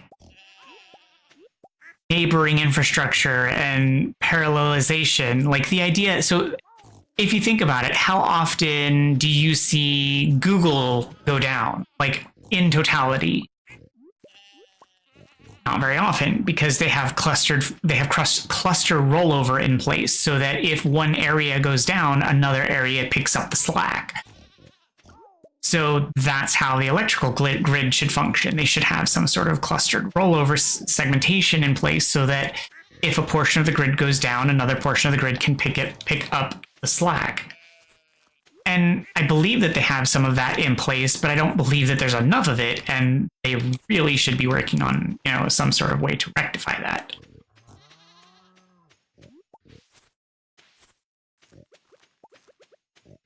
Like, that is serious areas of science and manufacturing and engineering we need to be focused on.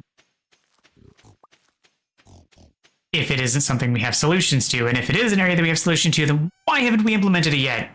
Like, what is going on?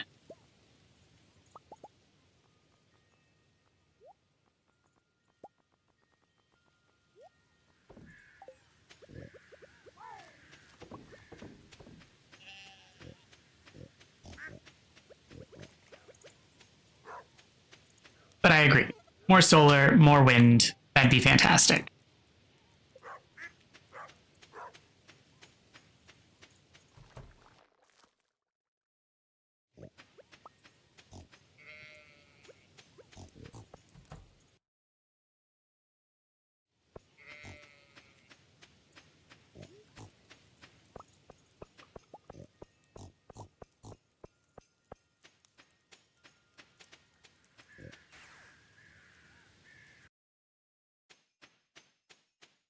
Although I feel like you should also be working towards like having Mr. Fusions on hand, just something where we can like, I don't know, safely contain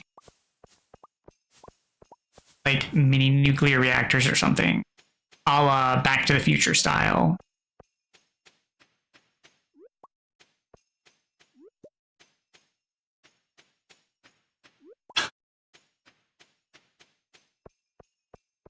Maybe you're next. Maybe that's what's going on.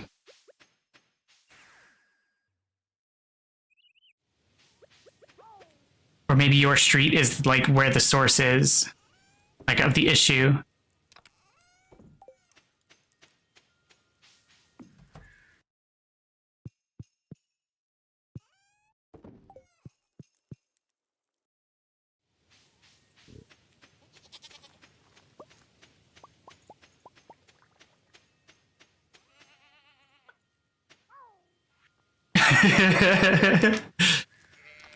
I mean, it wouldn't be the first time.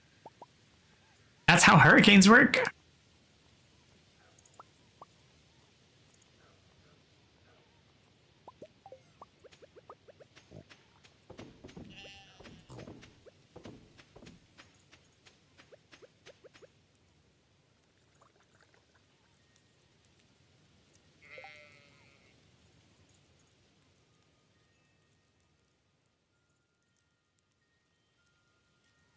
Hmm.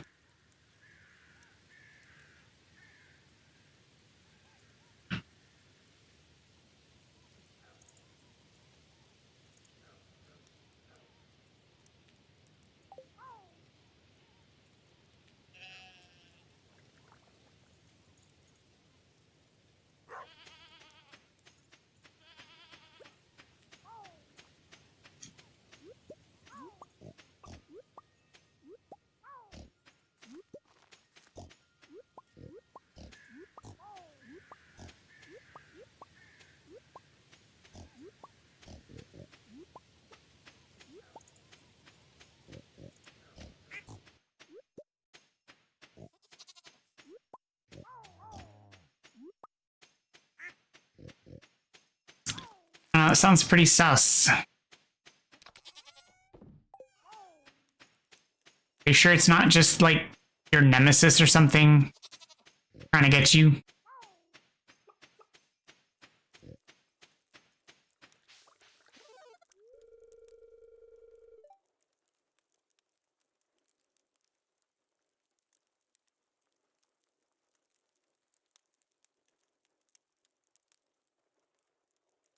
Oh, it's a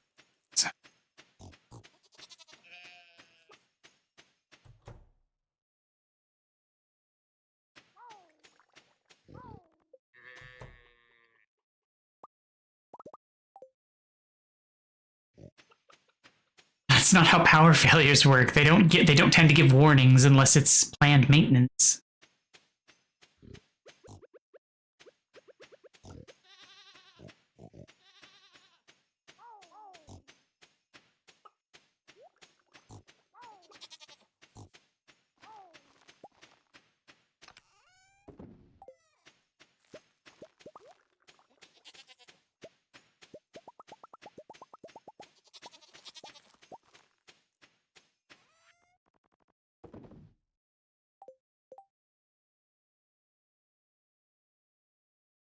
Yeah, but I expect they, figured you knew when the power wasn't on.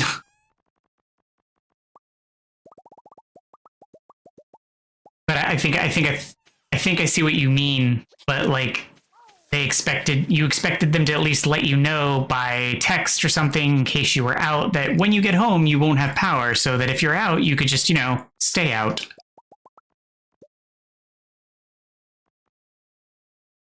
Yeah.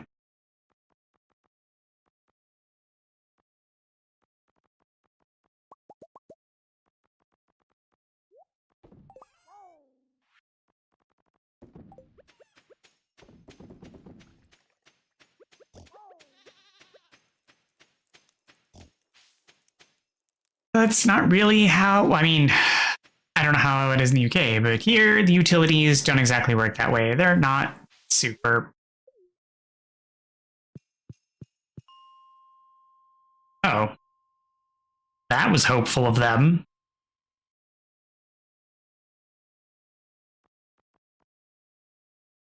Yeah. I mean,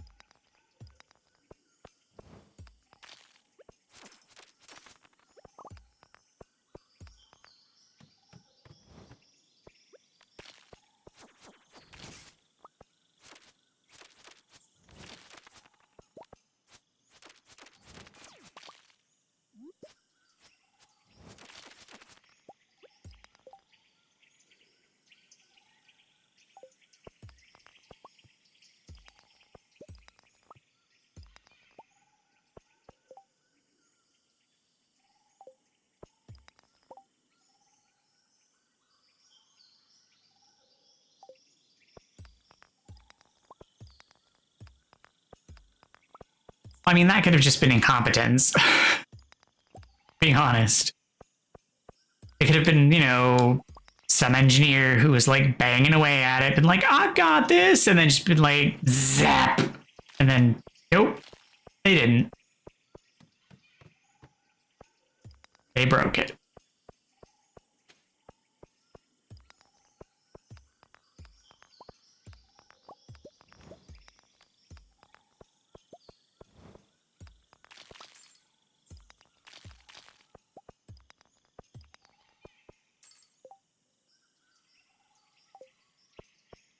What do you mean? Who need because usually hospitals and emergency care facilities have gas generators. Petrol.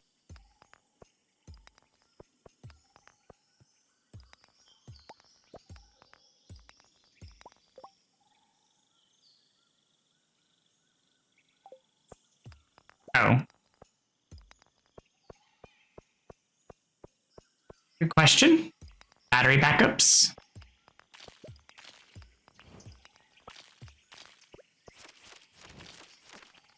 Once the battery backups reach their limit, then they have to go to emergency care facilities.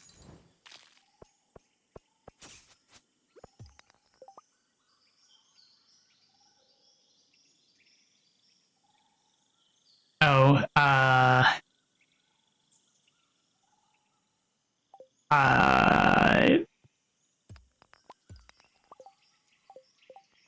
can't remember her name either. It was Cheryl's brother's girlfriend. Wife.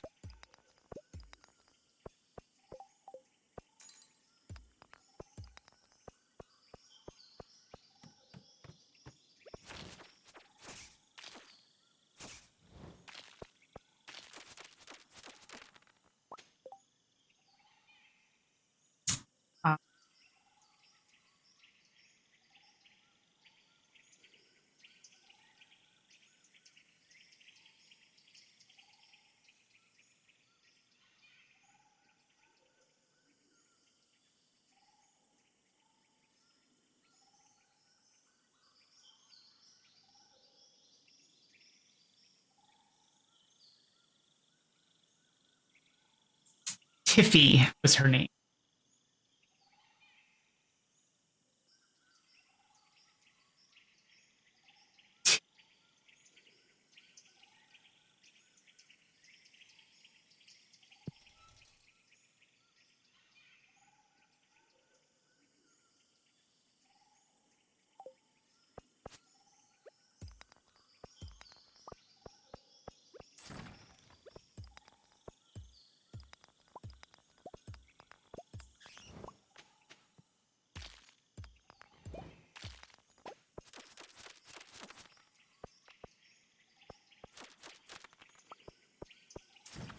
So what show is it that you're watching?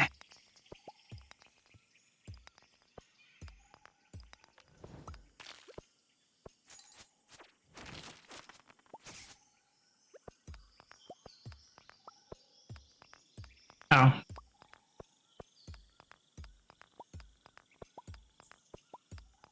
They tell you sweet little lies.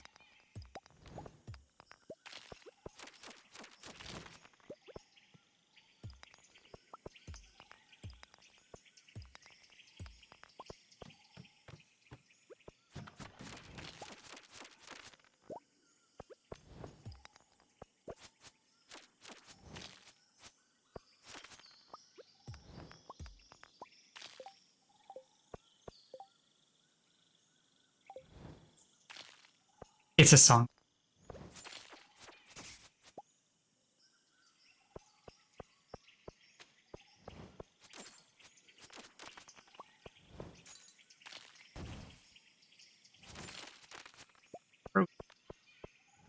Finally.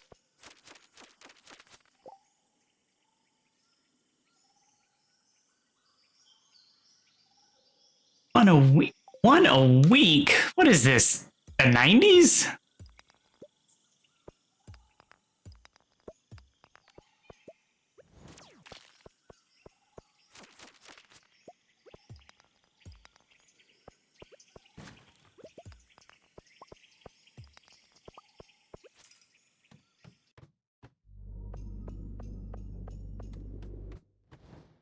Staggers episodes anymore. I mean, really?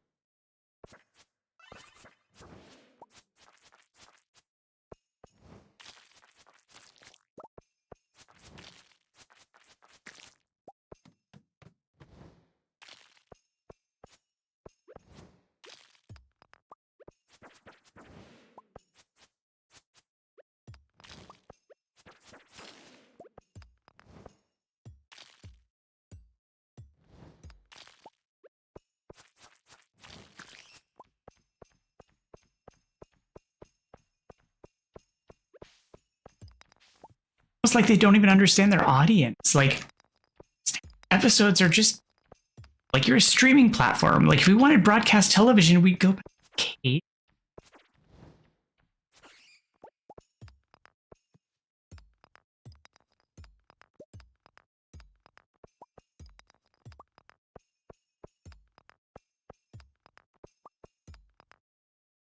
Exactly. That's the whole reason we're here. Wait, don't you lie. You lie. Lie like a rug.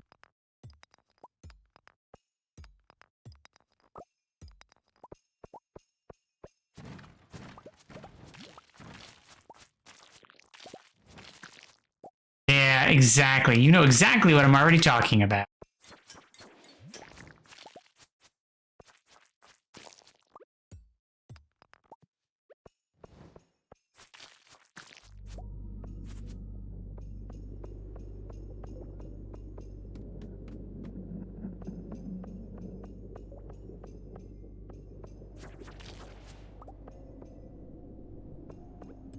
I think they do count.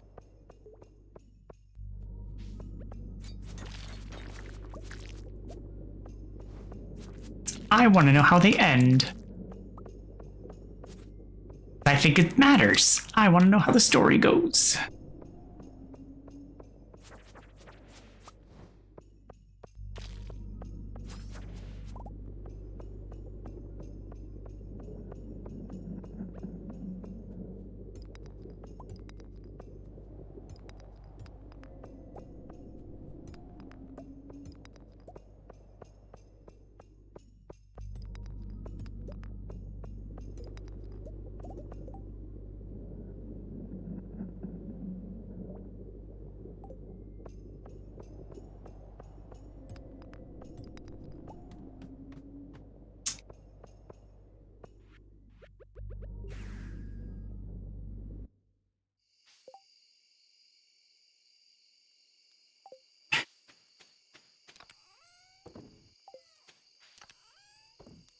But the other issue is what happens if they stop having the episodes and you lose the ability to watch them.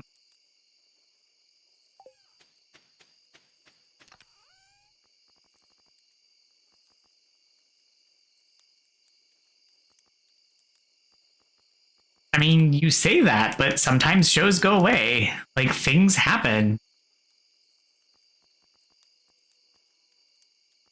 Lose track of time, you forget. Things happen. You get older, time passes.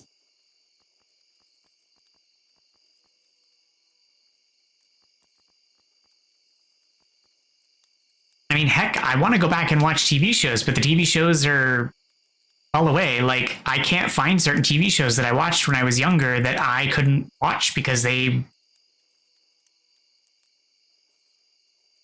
But that's the problem. Some of them don't come back.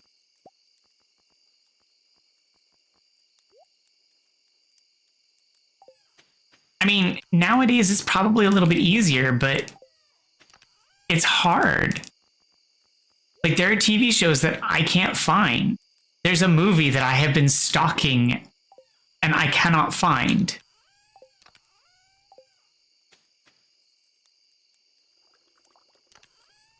That's not what I'm trying to do. I'm just saying be mindful of the fact that sometimes things do disappear. This is not one of them. Like, I doubt this is a show that's just gonna poof. But, like, there was a movie I watched when I was a kid on TV that I cannot find anywhere. It isn't on DVD. It isn't on streaming platforms. It isn't on streaming websites. It's gone. I can't find it.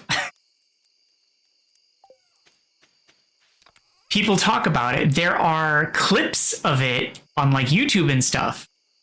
The Adventures of Captain Zoom in Outer Space. And I don't want to see it like in crapovision. Like, that's the other issue. I would like to see it in relatively decent quality. Like, I'm not saying it has to be 4K. I would like to see it at least in DVD level quality.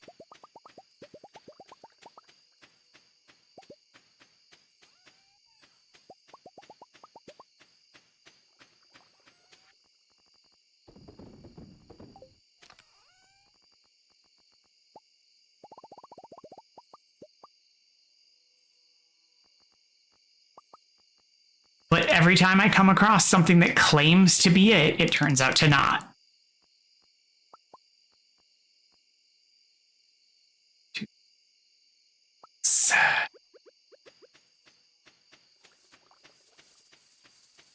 And I don't know why it's just not out there.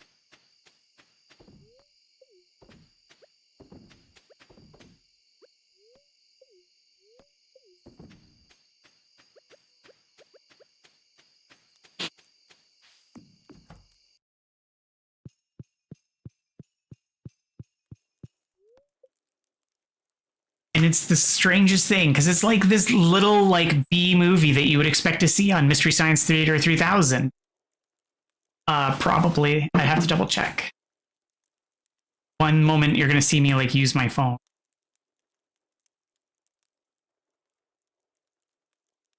Yeah, 1995.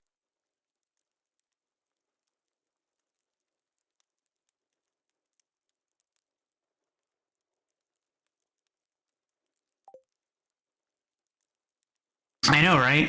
Because I don't like to use my phone while I'm on stream, but it's the fastest way for me to check without having to like pull up several websites. Because I know exactly where it is on my phone, because I have a little alert set up.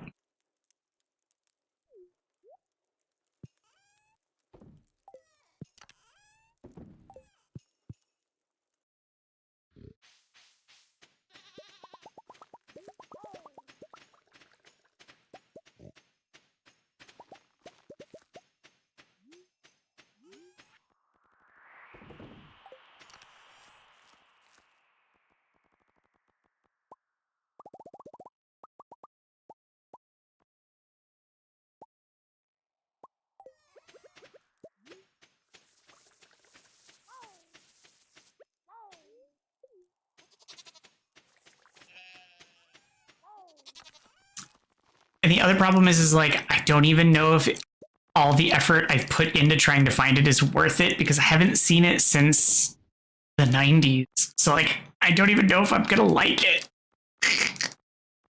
That's the worst part.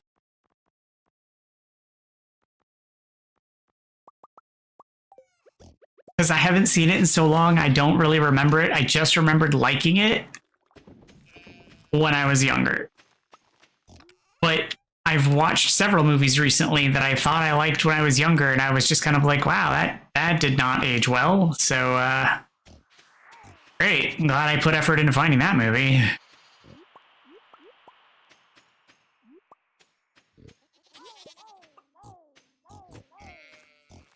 It's like I have some really strong nostalgia for certain old movies, and I'm like, I'll go watch this. And I'm like, oh, why did I like this?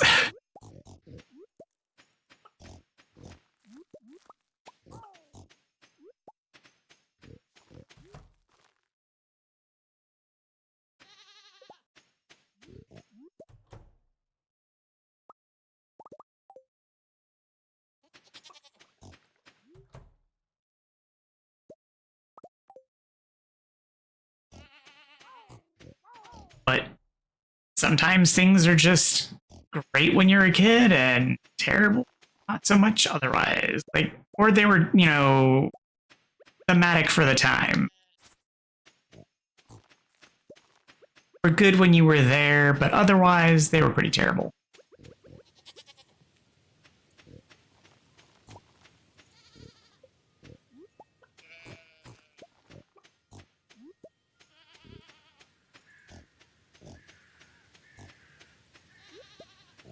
I mean, I don't know.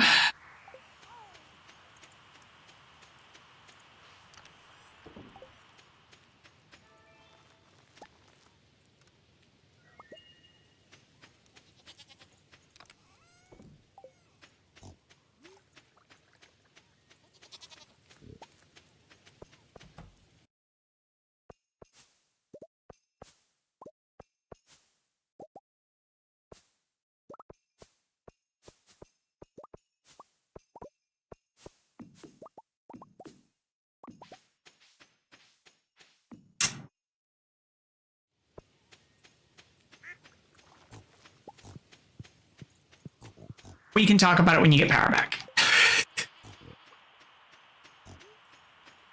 Because you don't need to, like, burn your juice on this, and I can't exactly be confirming it right now because I'm also on stream, so, like, it's not something I should be doing,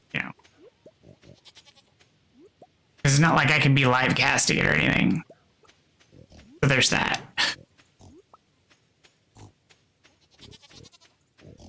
But I'm definitely interested.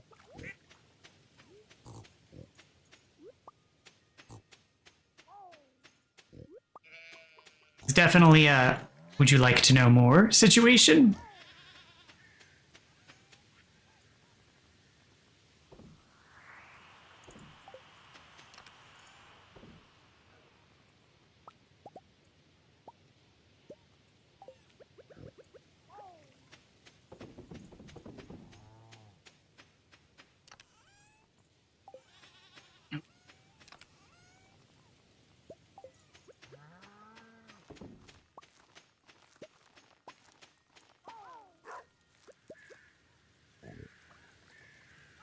I don't remember. Because I want to say, if I recall correctly, it revolves around a guy who is on a TV show called Captain Zoom, and he gets yanked into space adventures because people watched it in space thinking that the TV show was real. And so they use, like, some sort of contraption to pull him into space adventures thinking that he's real. Like he's a real superhero or something. And that's about all I can remember. Because this is 25 years ago or more that I saw this.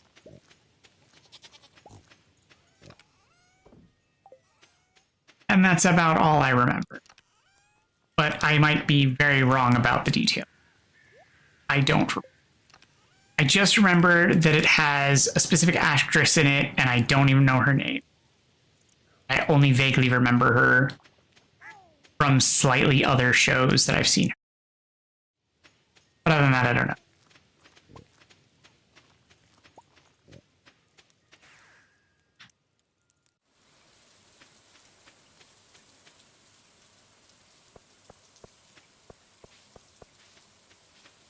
think that she's supposed to be psychic, telepathic, and then I want to say that she's faking it.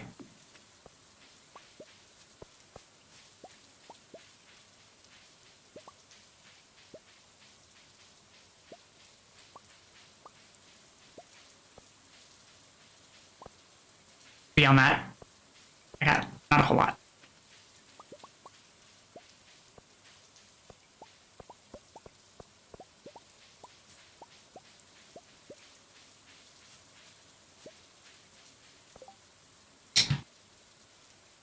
Again, still details I don't know. But I mean, I can pop over to IMDb, check in caps.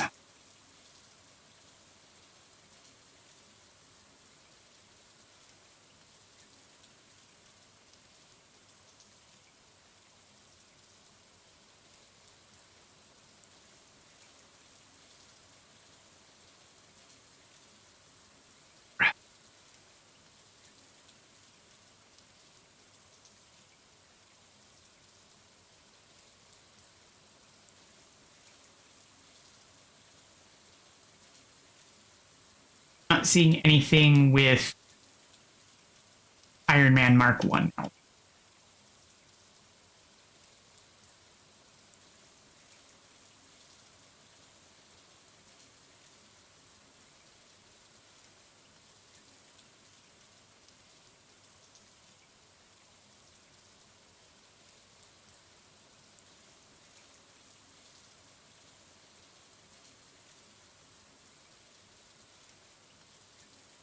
Oh, it has Ron Perlman in it. I didn't know that.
That's why I don't think that it's necessarily. But again, I don't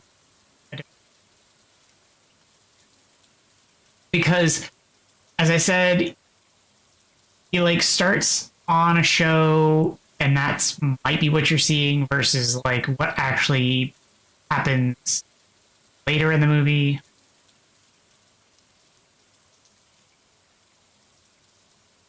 Liz Vassy is correct. Yeah, those are correct names.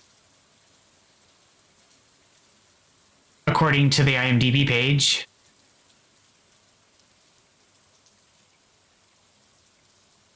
Main characters in a baby blue and yellow suit.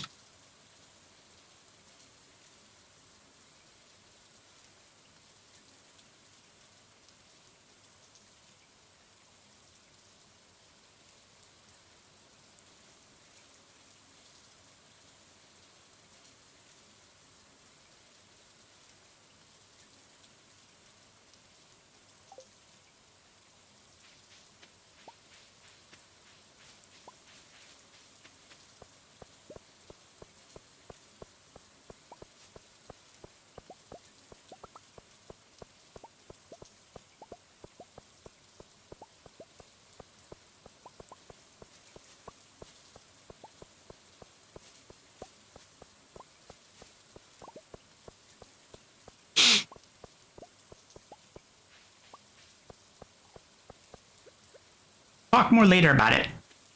Don't worry about it now, because, again, it's not like I can watch it at the moment, and you have low power.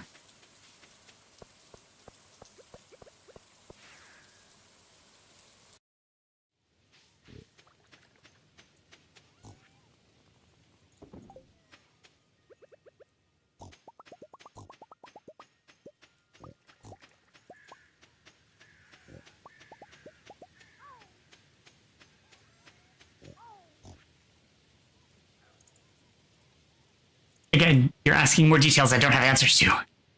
That's why later is probably better. Especially when I'll be able to look at things and just actually look at them. I'm assuming you're still without power because that's just how life goes.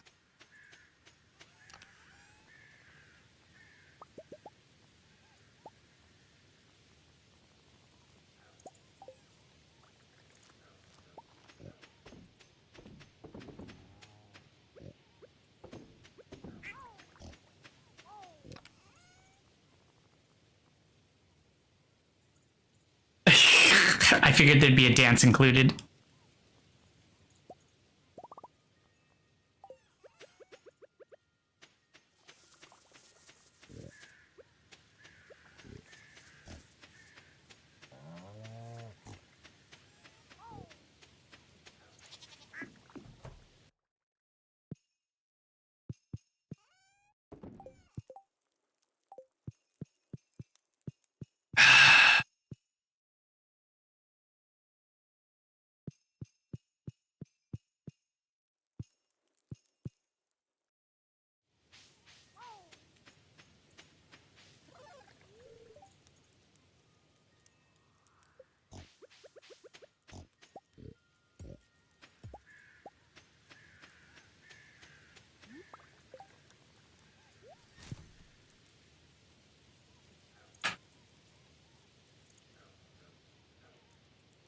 Did you really?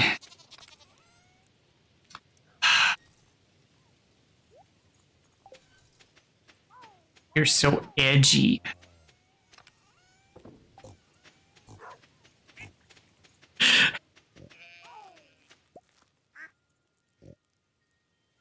Oh, I bet. I bet social anxiety is so scared of you.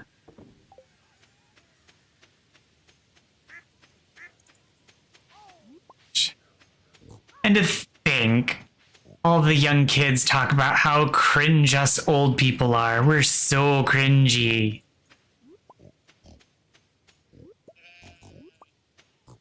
Oh. Oh.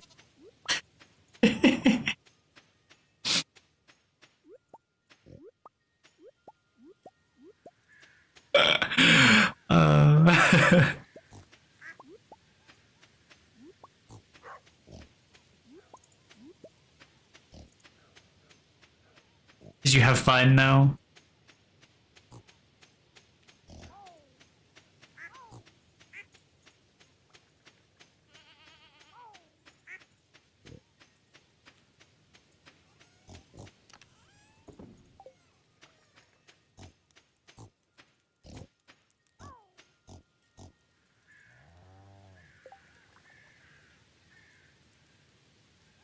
Did you have fun?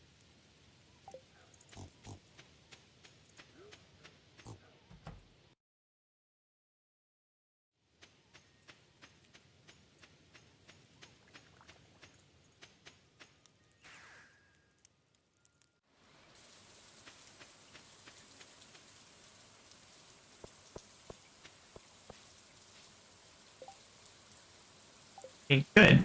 Because that's all that matters as long as you had some fun.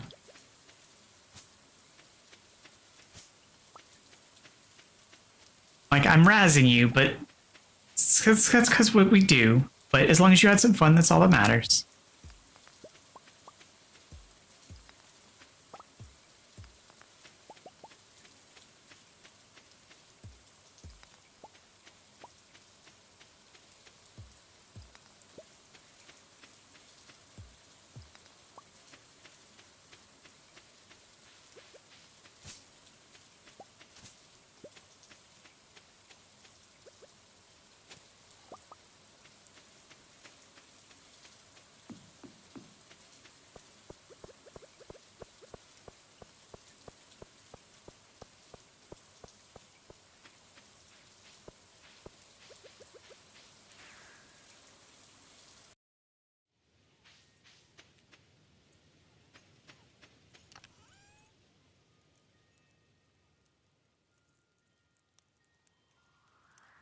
I want to say yes,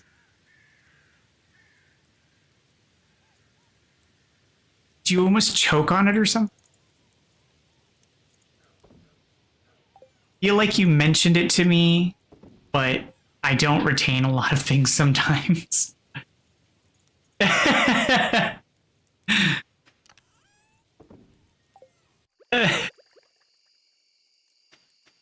Didn't you have to do it twice?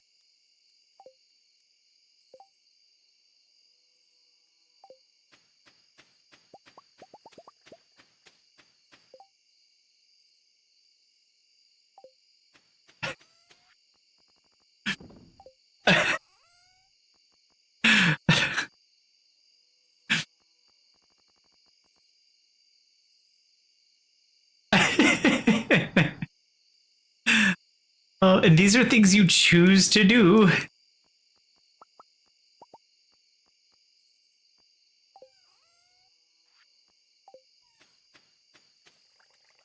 Like, these are electable things that you don't have to do, but you choose to do.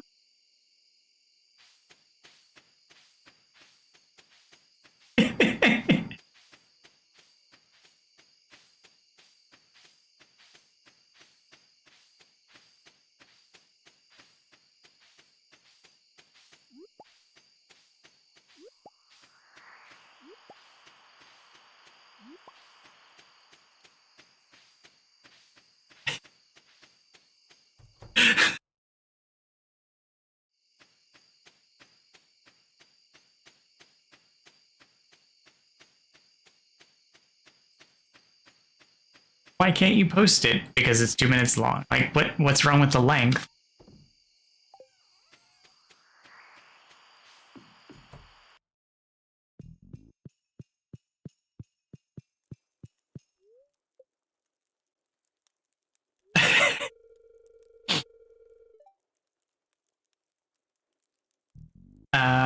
Well, you could, cut it out. Do some jump cuts where you're like coughing, choking, and then like jump through it some, and then like.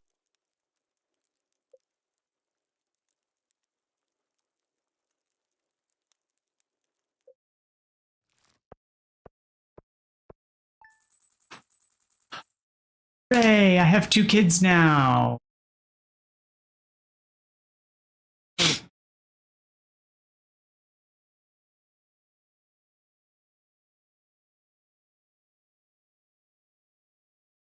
Oh no, really? That's not cool.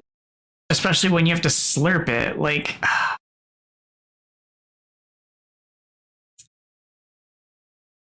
not cool.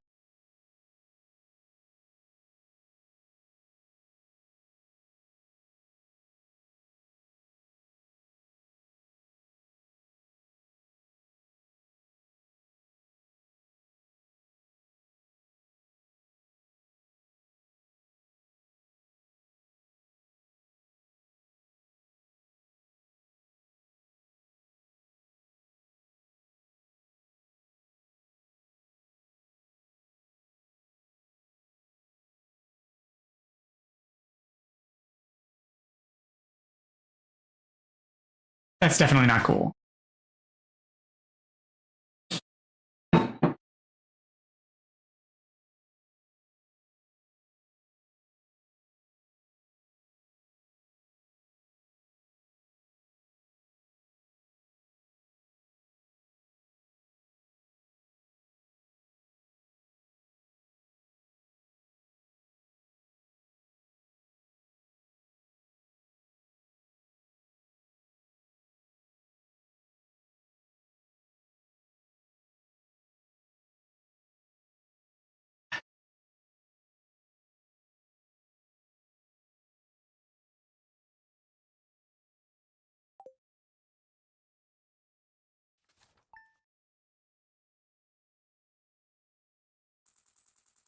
Well, I guess you'll have to learn then, won't you?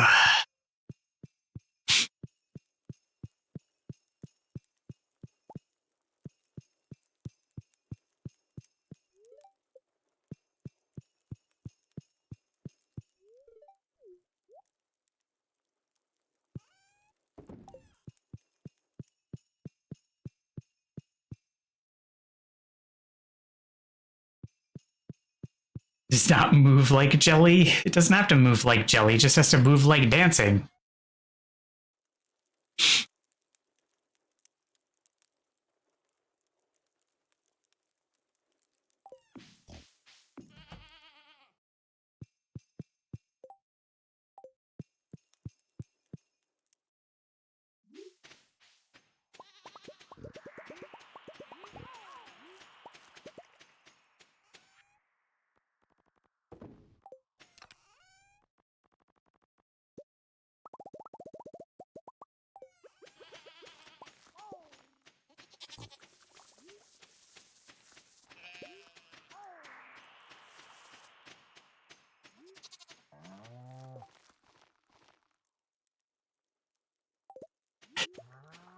I feel like it's not when you go shopping. I think it's just whenever you're together.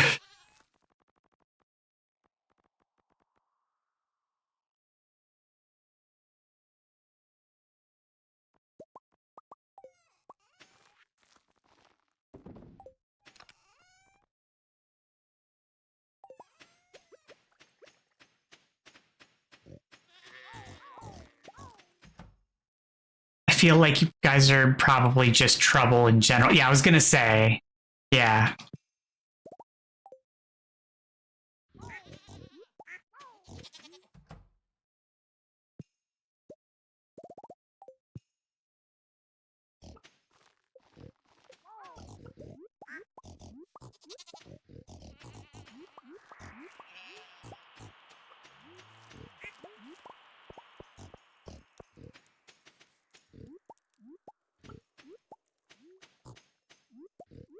Just generally you trouble.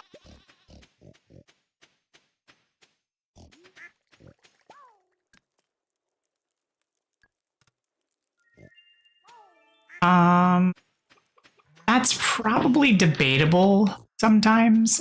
It's going to be up to whomever you're causing the chaos upon as to whether or not it's unharmful. I feel like it's unfair for you to be the arbiter of that decision.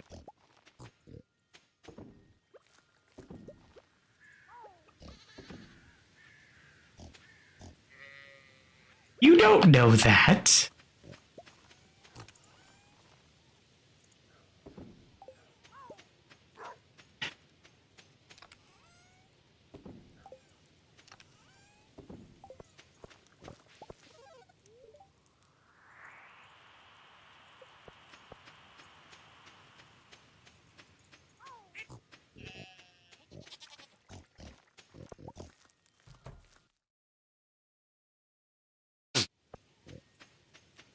That hurts me.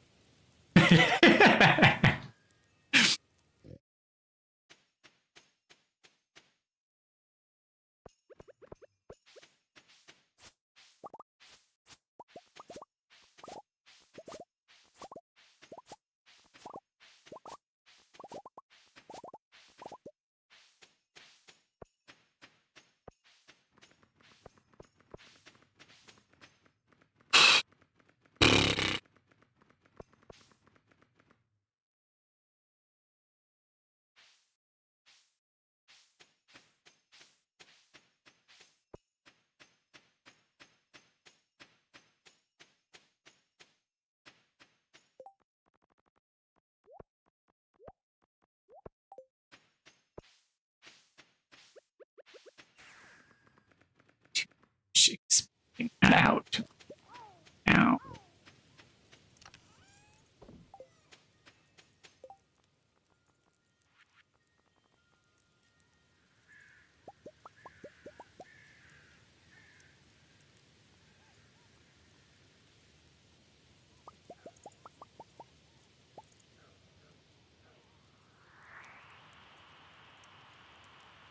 And one what?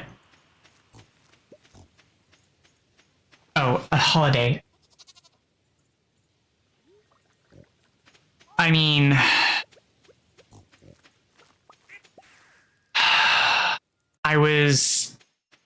I know what you mean. Like, that was something I was trying to do myself, but a whole lot of shenanigans got in the way, like unemployment, getting laid off and surgery and stuff.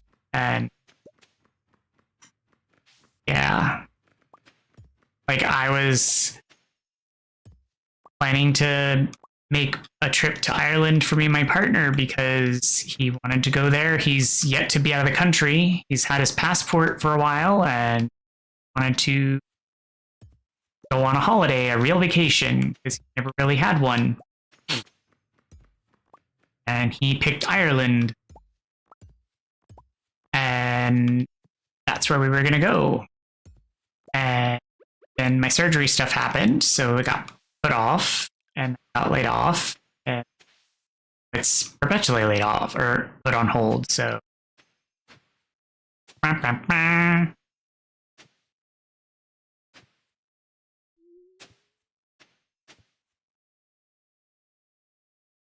Yeah, I mean,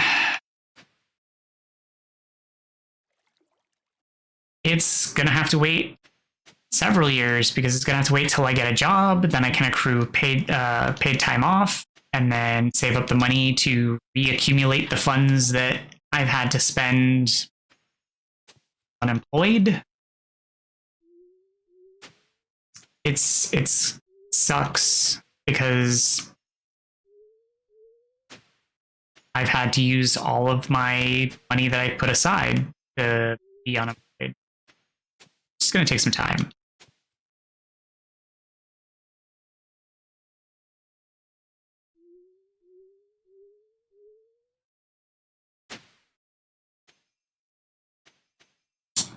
But I don't know what your criteria is or what you guys are intending, how many you have to plan for. I just know that vacations are always complicated, regardless of the quantity of people or the criteria. Just because they're complicated little monsters that always require tending and care, unless you're looking for simple.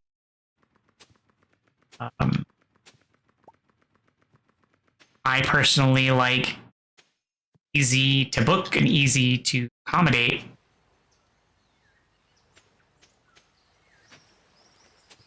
The couple of vacations that I've had have always had like relatively, yeah, that's the problems with them, is that if you have like limitations like those, it makes it difficult.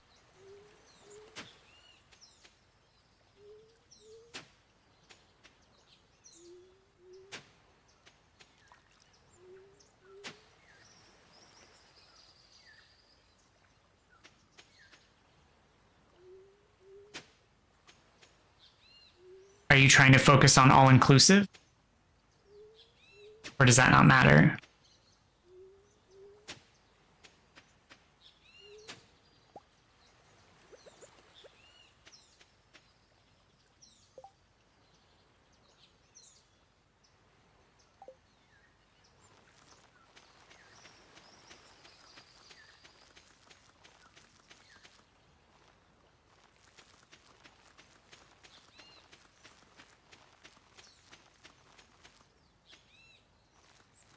And you said specific location?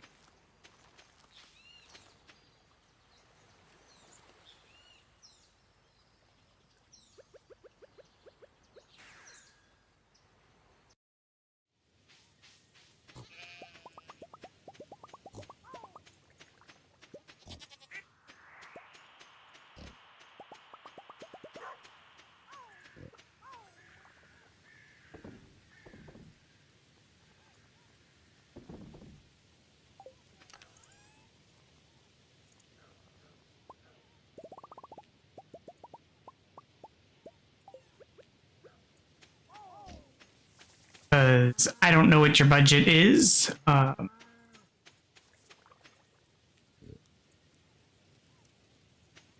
I mean,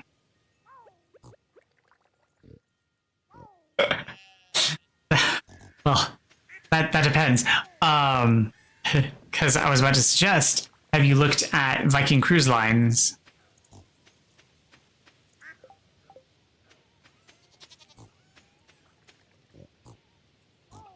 They're all inclusive. It's basically like having a floating hotel with you. You don't have to do any of the excursions, but they're basically like a floating hotel that's always with you. It has things you can do. You get to see new cities and new areas constantly. They have varying lengths of trips. I really enjoyed it. The food was decadent.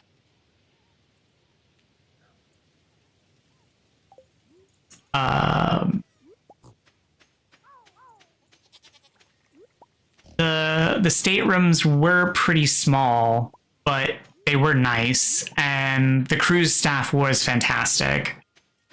The inclusive tours were nice. The excursions that we only paid for, I think, 1 or 2 excursions, and those were nice too. But if I were to do those again, I would probably wouldn't do the paid ones.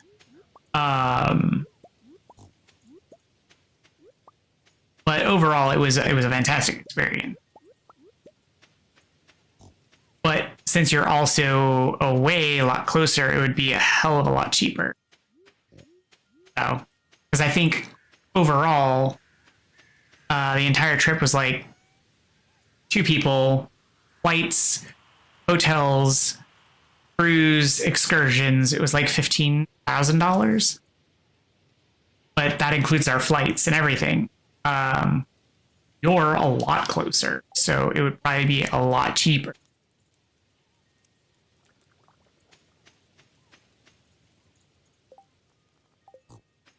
Might not even have to. Right, but that was for 2 people. But again, you're a lot closer, so it would be a cheap.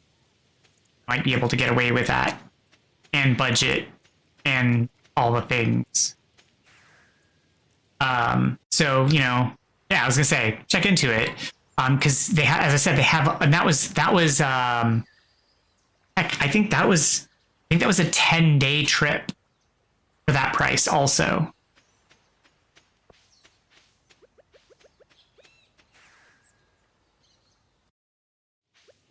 Granted, that was also several years ago.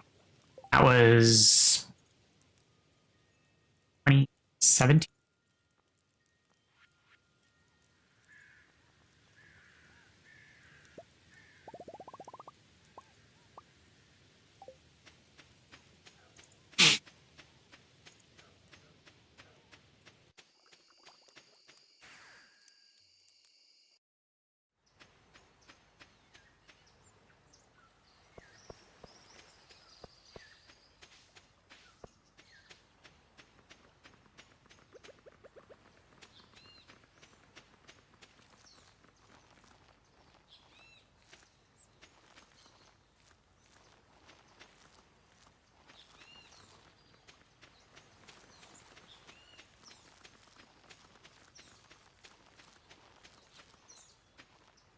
Funny thing is I actually made friends with the cruise director. Still friends with him on Facebook.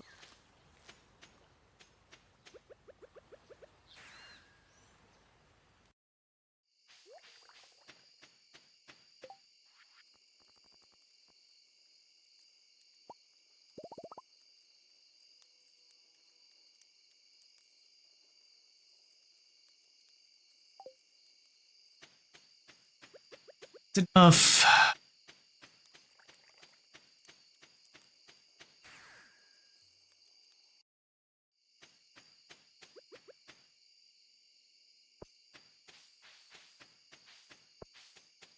You know.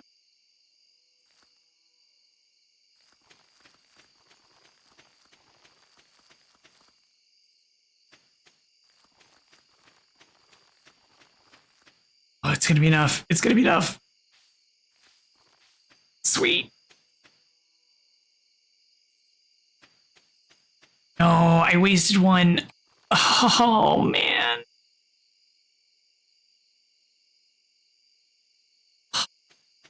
Spent that one over there. I would have enough. Oh.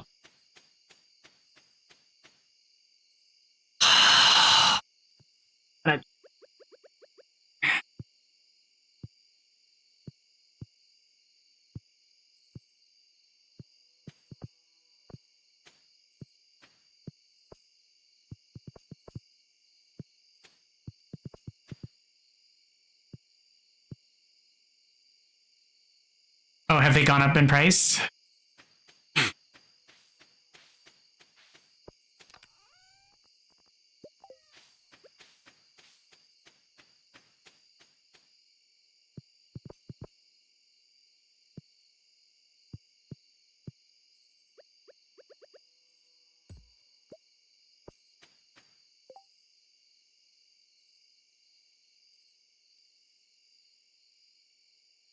I told you the whole trip was 15K. All inclusive for 2 people. Total, like the whole trip. Flights, cruises, hotels, everything. $15,000. Not 1,500, 15K. Sorry.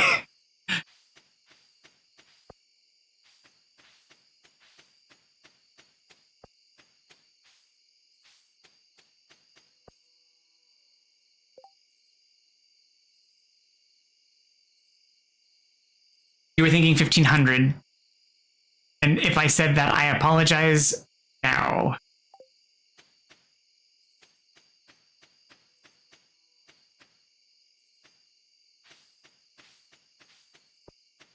Because I was definitely in the 15K.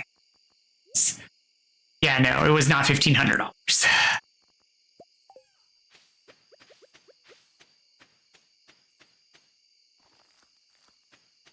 That would have been super cheap.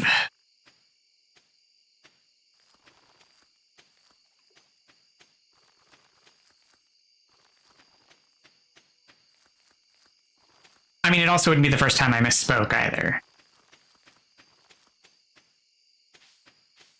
These words are hard.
I mean, are you trying to go out country or like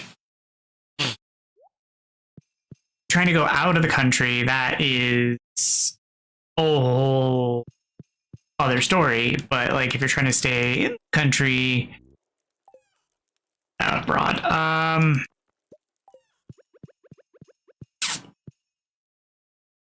well, essentially you have tapped me out already because my experience has been UK and Germany.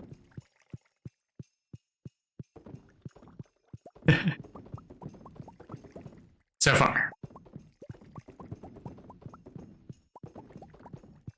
Well, technically UK, Germany, and the Netherlands. But the Netherlands was in the same excursion as Germany.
mean, the extra convenience is if you have the capability of driving where we're going. And someone has the capability of driving you there, because that can help save potentially on the expense.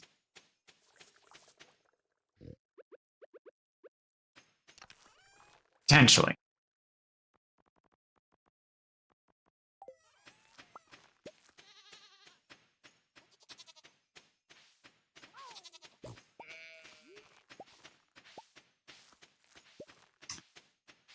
My other issue is that I don't have a lot of experience in evaluating areas outside of those regions for... Yeah. It's not a rock. It's the land of the Fae.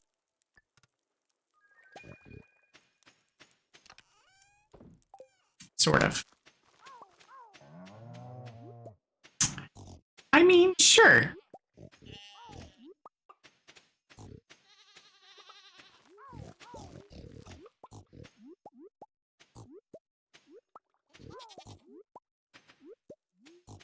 It's sure. I don't know. I was going to try and find something nice to say, but nothing came to mind because it's already getting late and my brain's turned to mush. Because head explodey. I don't know. I got nothing.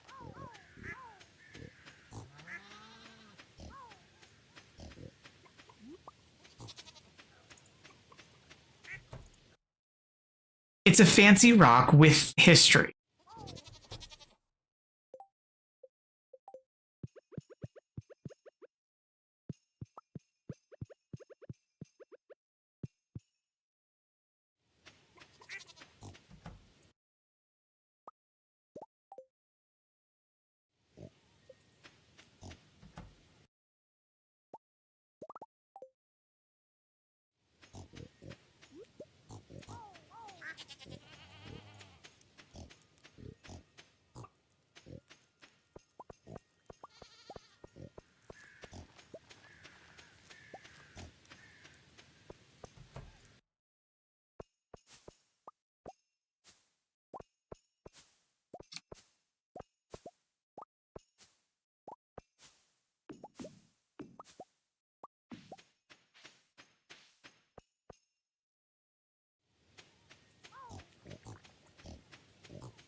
I mean...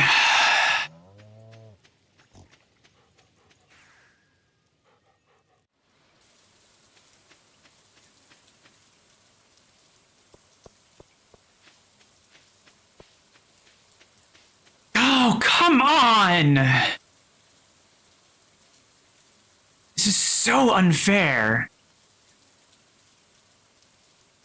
I just laid down fertilizer on this. I was missing one. Just one! Now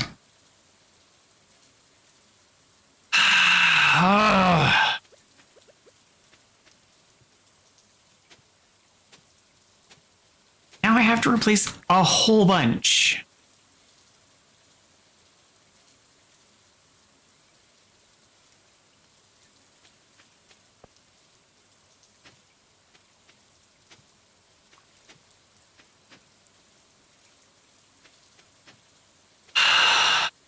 Yeah, that's why I went and got myself a degree. But yeah,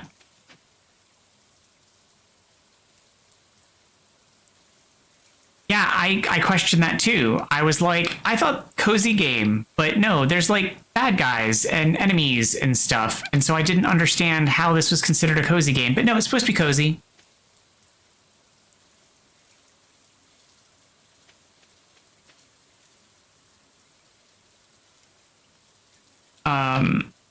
So I went and got a degree, except that now I don't think my degree is gonna be very useful anymore. It's still not gonna be enough. Ugh! Cinema.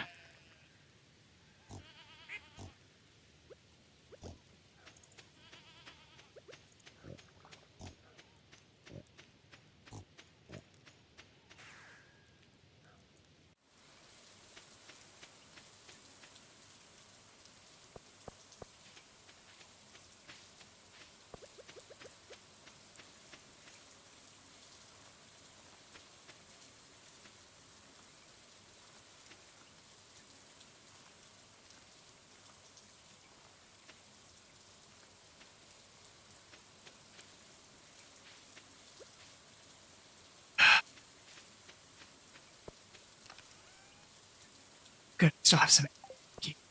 Luck speed.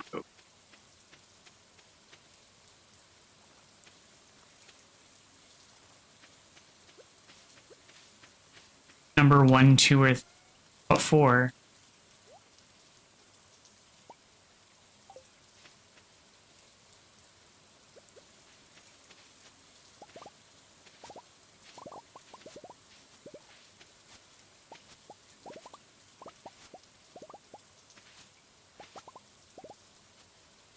So, then I would choose 3.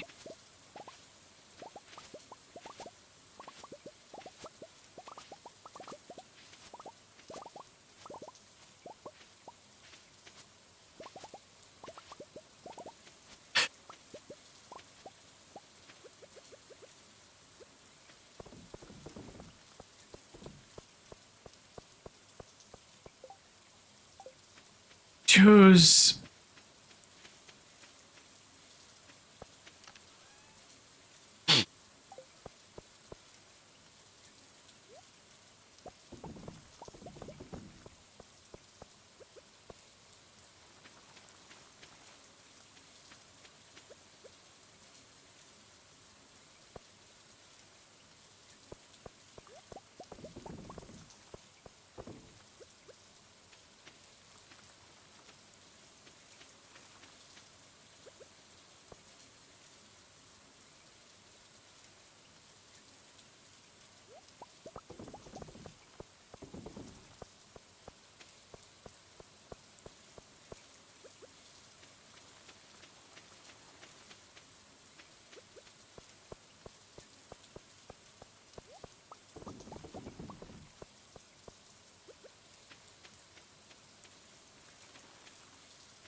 Might actually know someone in Egypt still. I suppose the important question is do they still know me?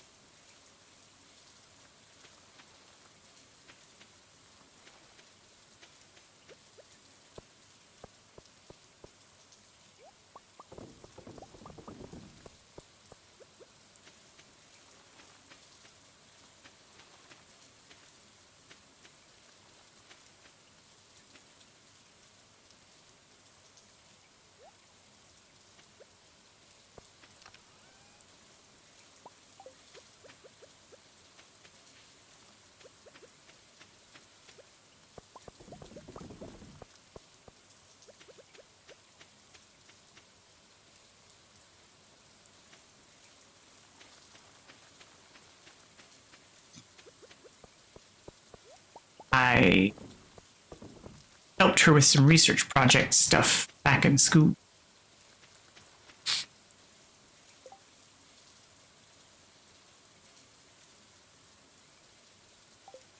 Because it's your appointment. Like, medical?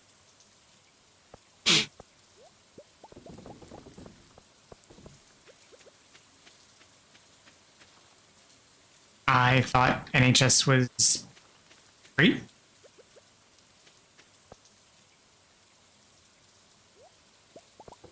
Or is this the pain clinic?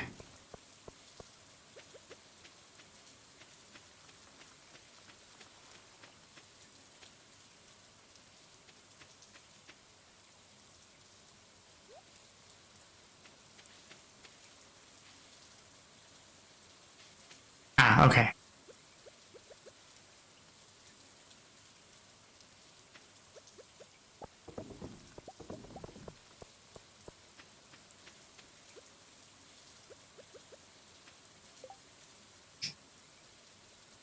Okay.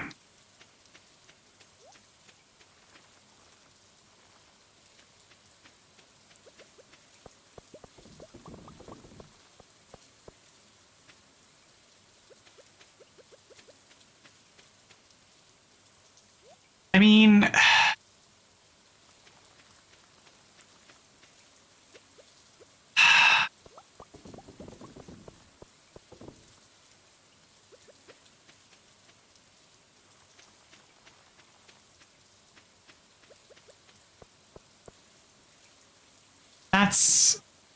that's a tough call.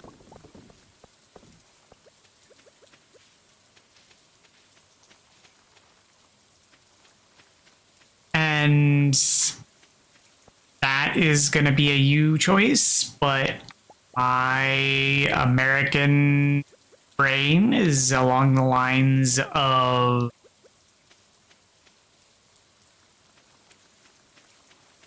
tough decisions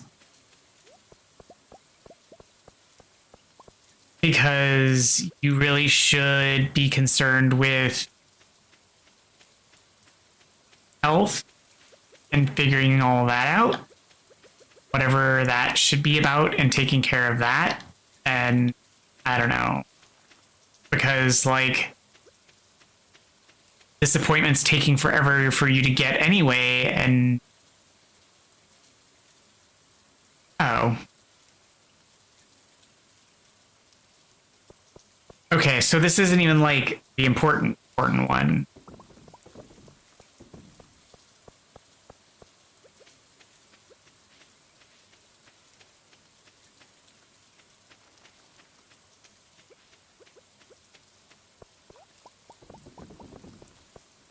Well, why don't you evaluate the different locations first and decide from there? Because you've only checked out one of the locations, and if you find one of the other locations is more accommodating and affordable budgetarily, then, you know, and you don't have to reschedule, then maybe that's a better option.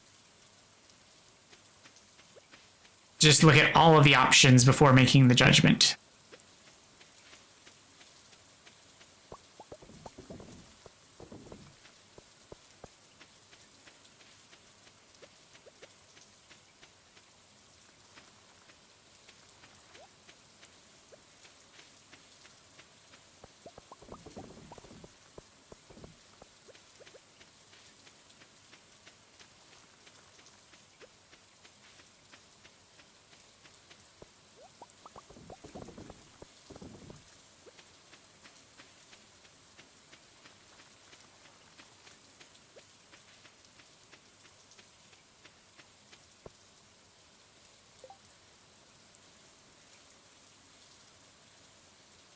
Oh.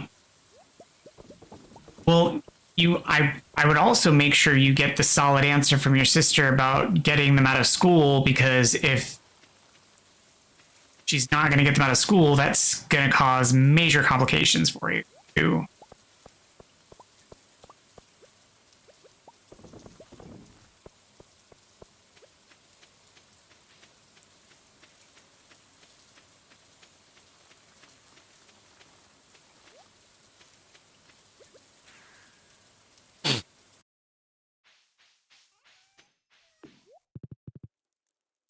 Oh, she's doing the booking, not you. You're just looking it up. Gotcha. So I'm not.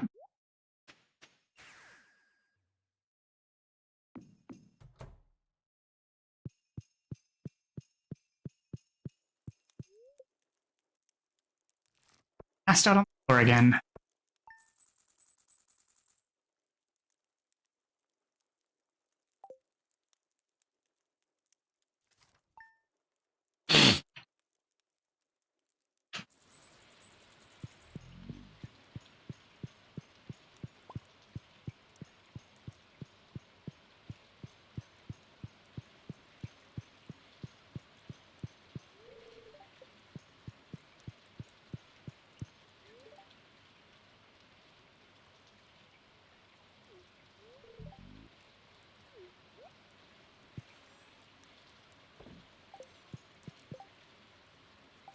Tried to show up.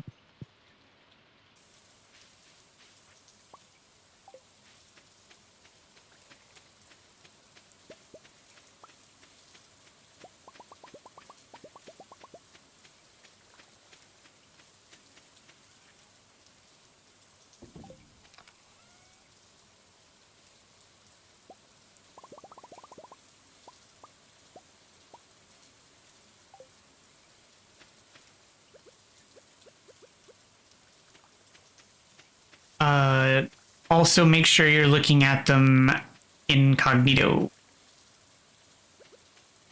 or in privacy mode.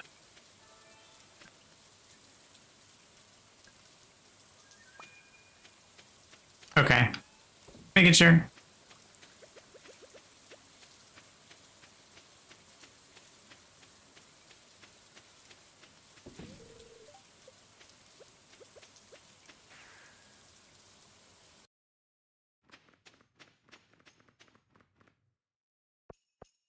I don't know about triple, but they definitely get modified because everybody's got to steal your data.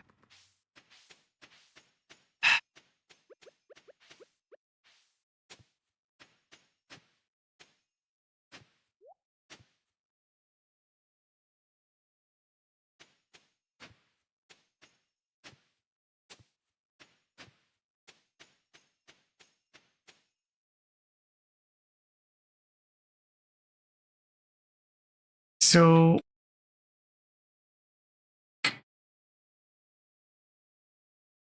of course. Of course.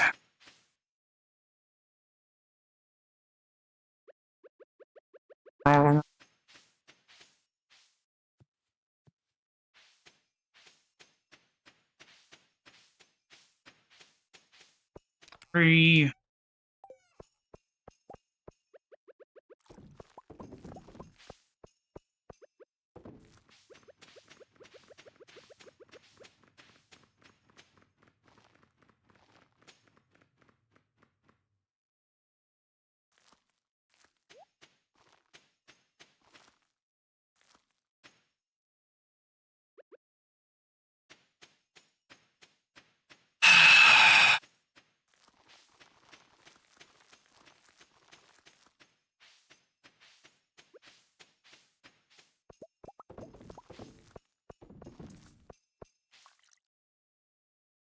I mean, I do a lot of the time too.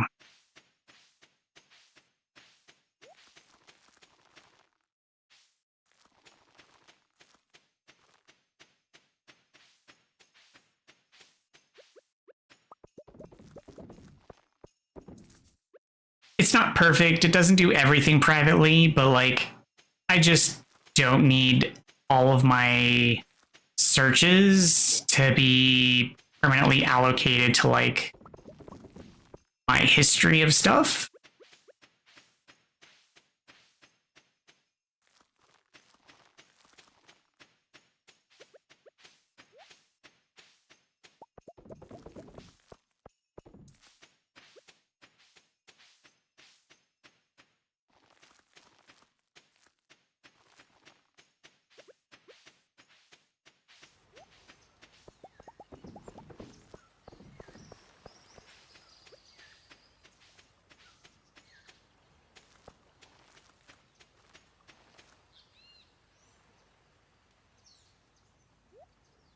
I don't see ads, so I don't have that problem.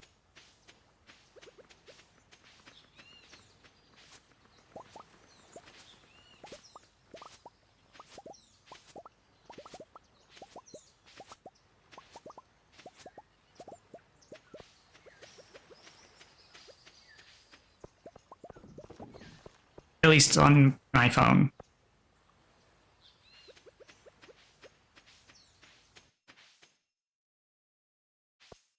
Yeah, I don't see ads on.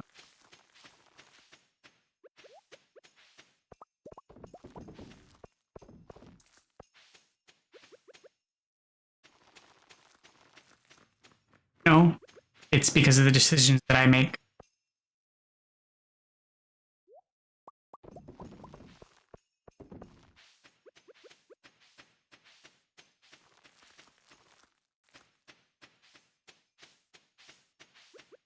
Genuinely. I make specific choices about the phones I choose and why I choose them because I hate ads.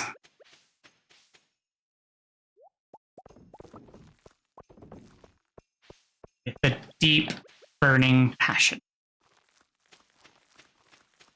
Like, there are certain types of advertisements, like, that is, so, okay. That is the one thing. TikTok advertisements are good. I like them. They're the... No. I'm praising them. That's okay. I want them to listen to me. Because I want them to know that as a person who goes out of the way to avoid ads, I will out if I find a service that prevents me from blocking ads or avoiding ads, I will stop using a service. I will just outright stop using it. I will boycott a service or just stop using them outright. I want them to know that I'm using their service and I watch their ads sometimes because genuinely I find them interesting. I find them engaging. I'm okay with them. Sometimes I don't. A lot of the times I don't, but sometimes they're okay. And I like them. They're changing advertisers' usage of ads, and I'm okay with it.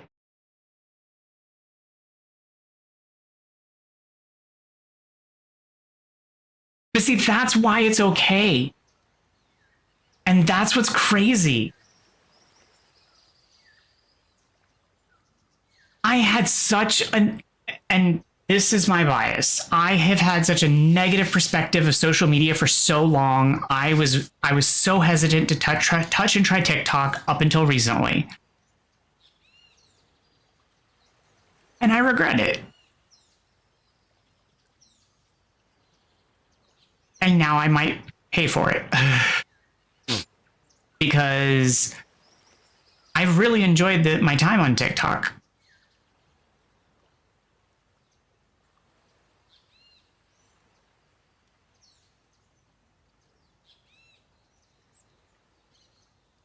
It's been a really great space. And I hope that it doesn't have a major shift, but I've already signed up on the platform that some of the creators that I've been following have suggested, just in case. Because I want to make sure that, you know, Strange Days already has a presence there in case that's, you know, what happens. And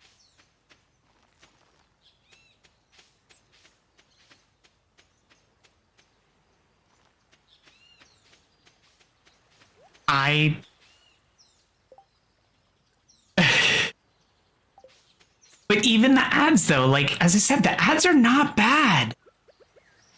Like, some of the creators, you know, need to get a grip and get a clue on, like, you know, how to properly do an ad. But, like, that's part of the learning curve. It's part of, like, figuring out, like, how to TikTok and do it right. But, like, it's fine. Like, it's okay. But I like it. I like the system. It seems okay. Like, they seem all right. And it's okay.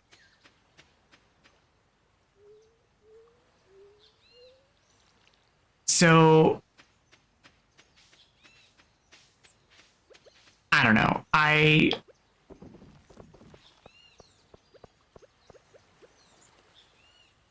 don't know.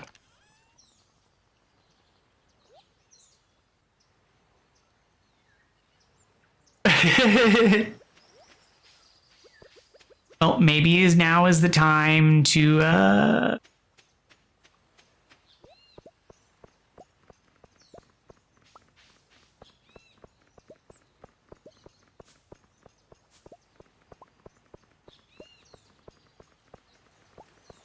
learn the power of oxygen.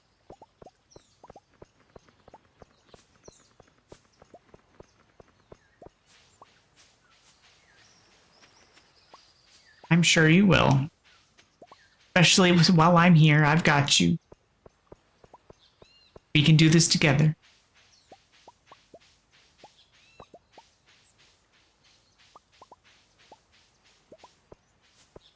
It is boring, but it is sufficient.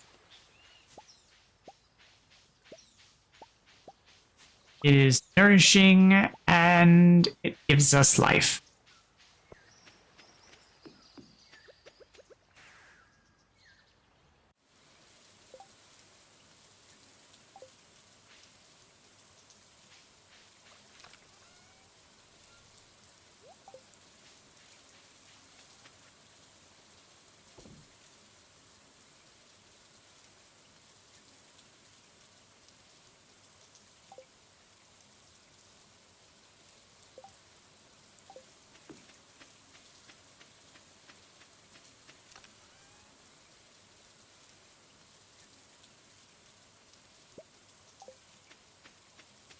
Power tools, that's not a good sign.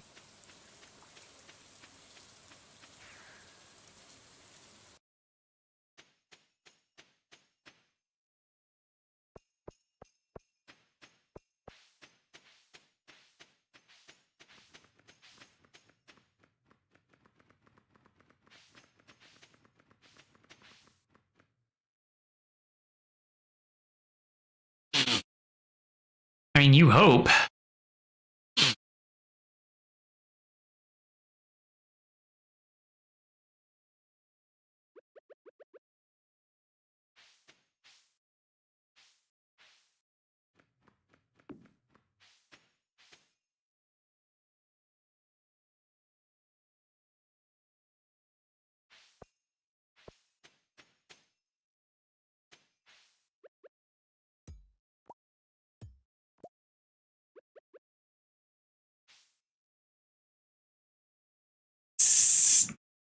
Coverage.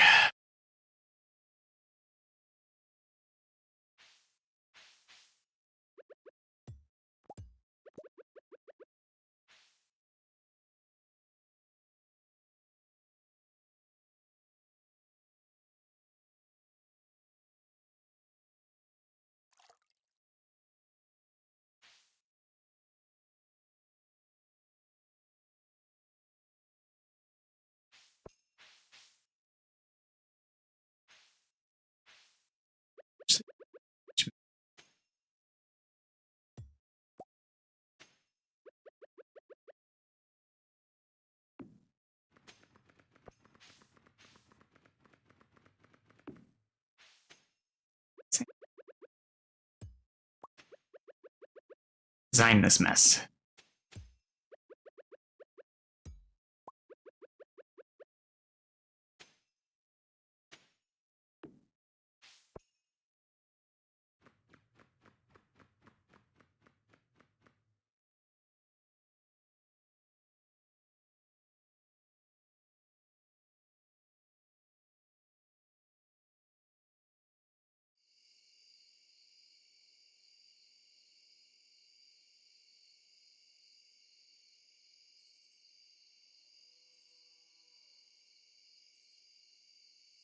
Help you sleep or just for the sake of it?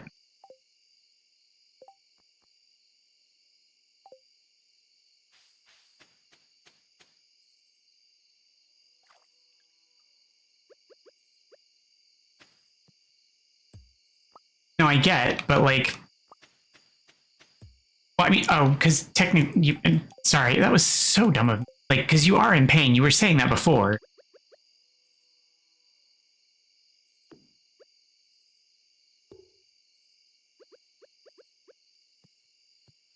Sorry, my brain spaced.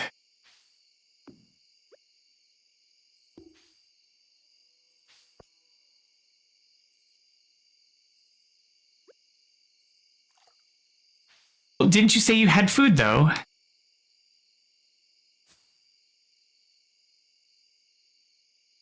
Like you wouldn't need a cold sandwich. You said you had food. You were worried about it spoiling.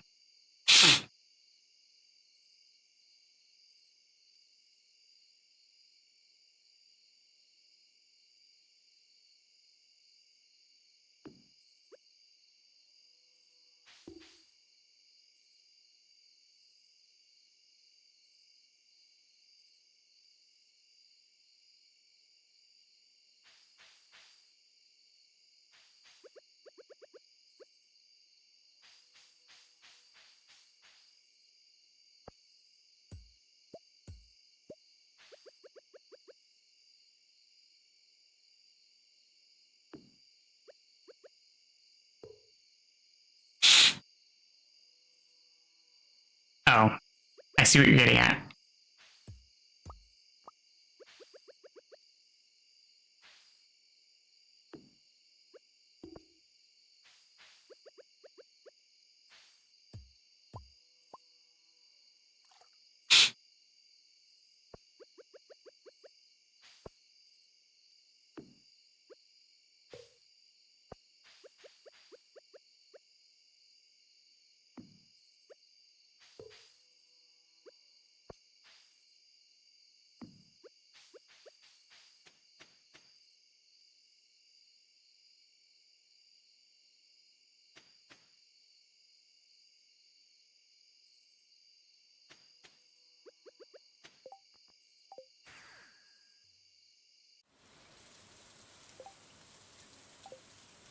Those mini graves? Where?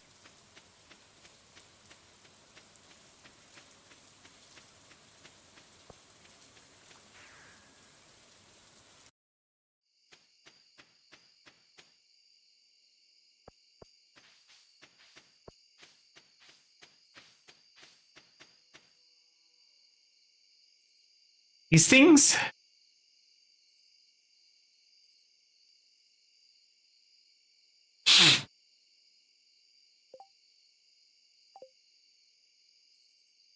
Or these things? No, they're sprinklers.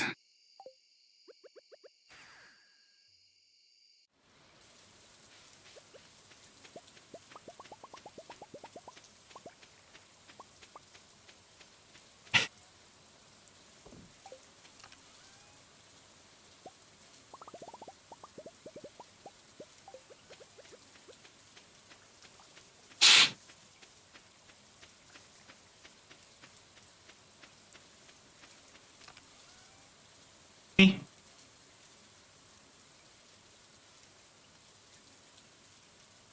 That's the lowest level one. Those are the ones, some of the ones that's like the next level.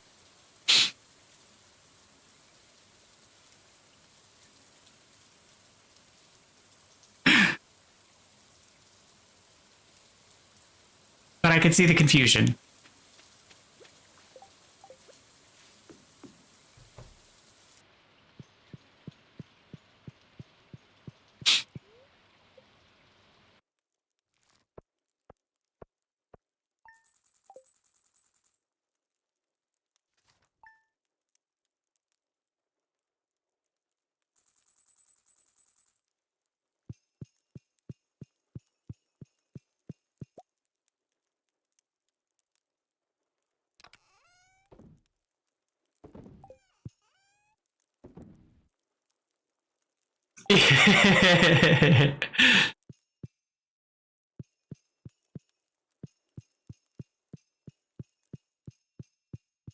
Excuses.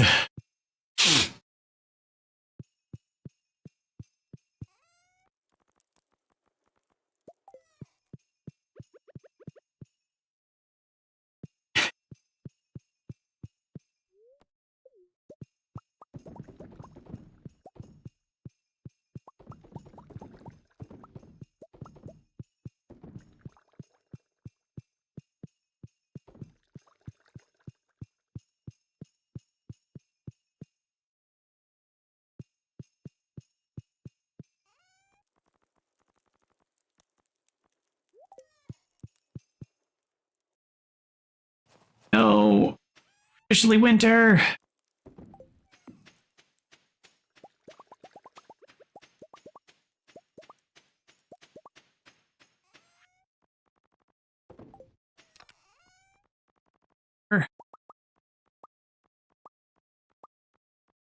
Truffles.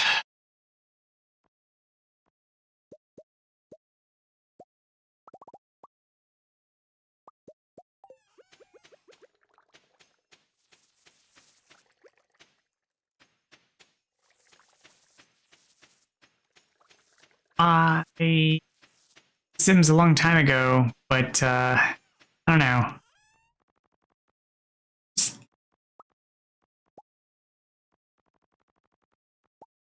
Just kind of lost its magic after a while.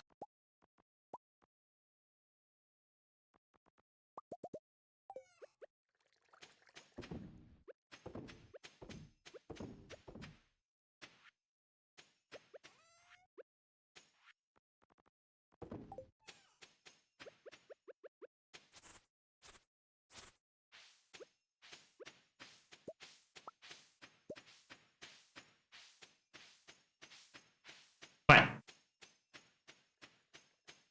Wrong. In context.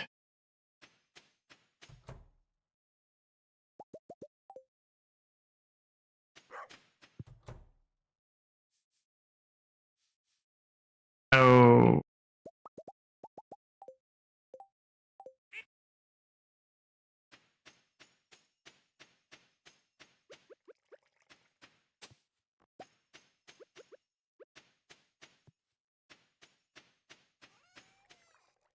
Well, that's probably not a good sign.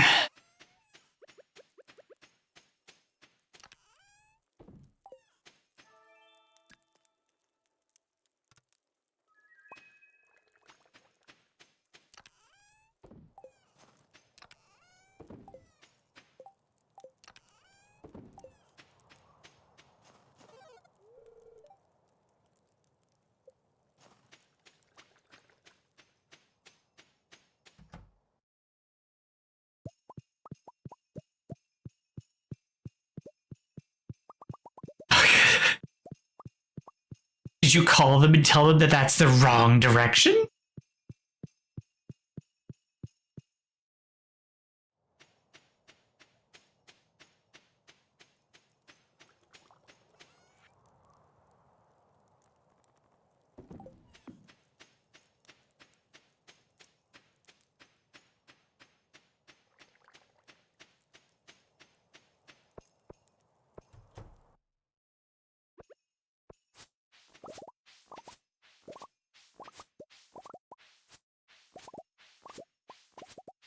I'm going to put this fire over here with this other fire.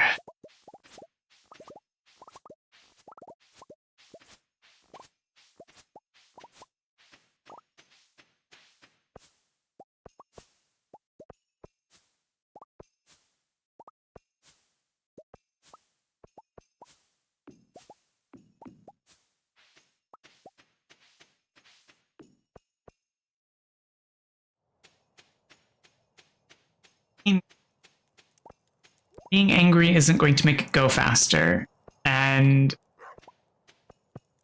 sometimes they're unaware of what's actually the problem or how many people are affected. I understand the frustration. And I understand how difficult it can be. But it's not going to make the situation any easier for you.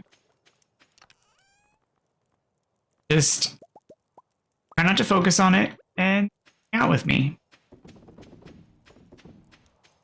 Just try to spend time together and get through it. I know it's not easy.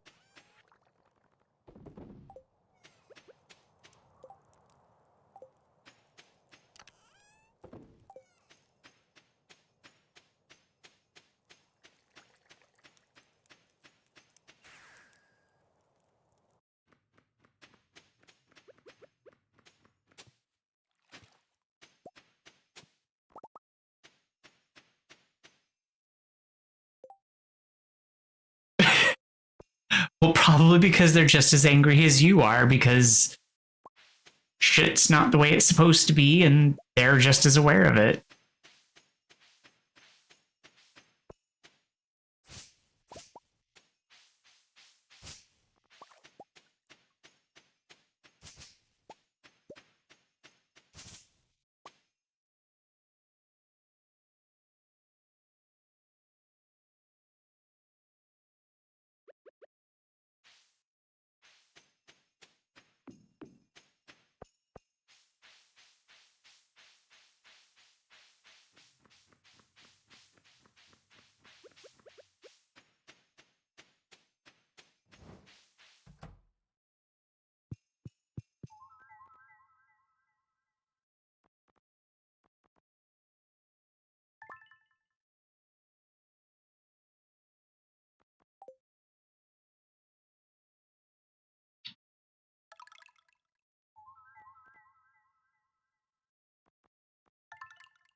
I have two.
Because I'm not gonna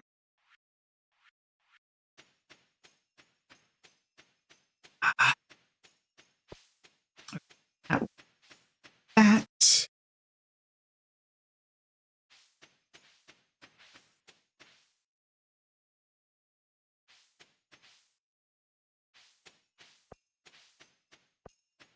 I mean, you could do candlelight. Sure.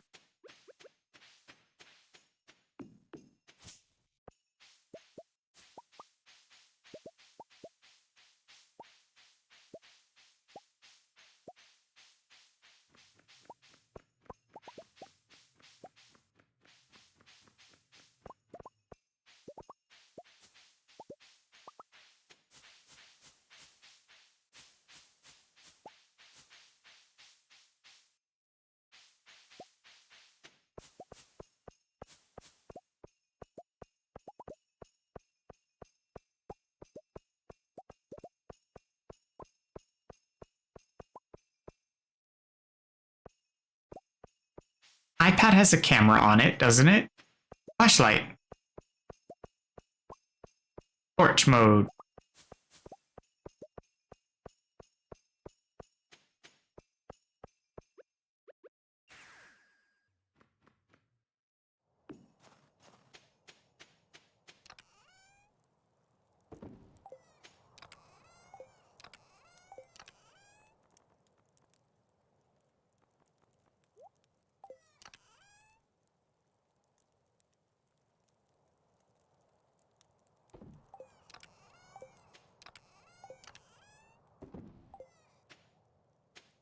Screen.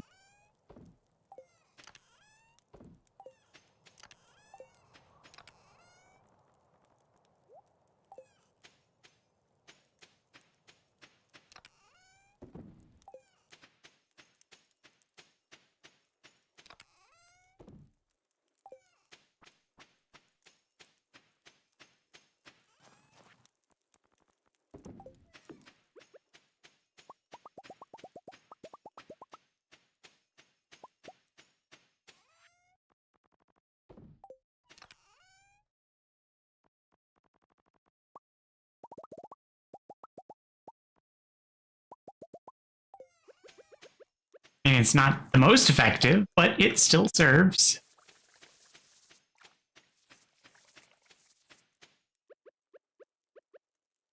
And I mean, if the pain is enough, take medication, then it'll do the job.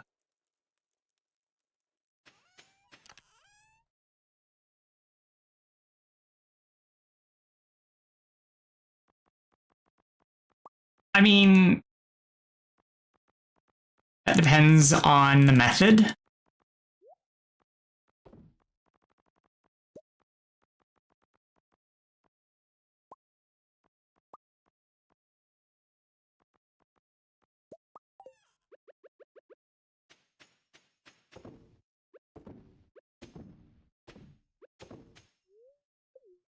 Arguably, it could be. Do we have the technology to make it happen?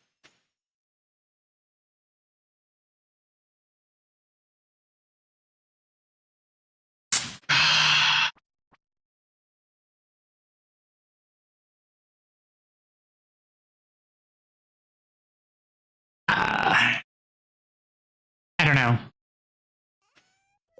Pain tolerance.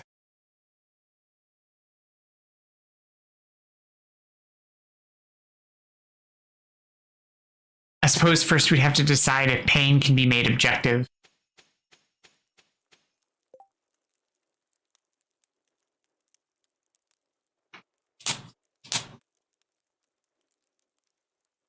Well, as I said, first we'd have to decide if pain is objective.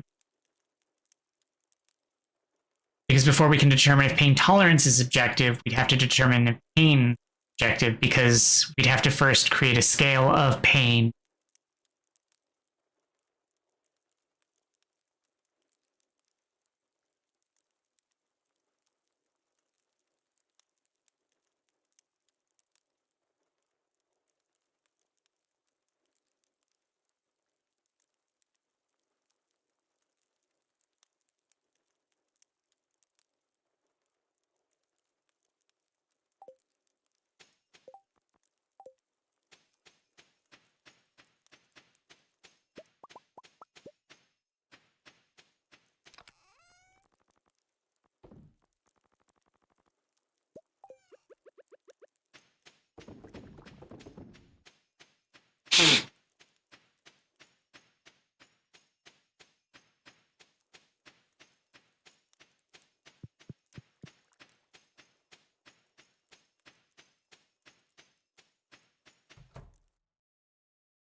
Feel like pain tolerance is also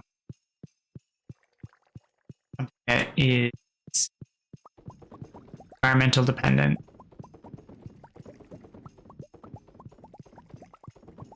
There are factors that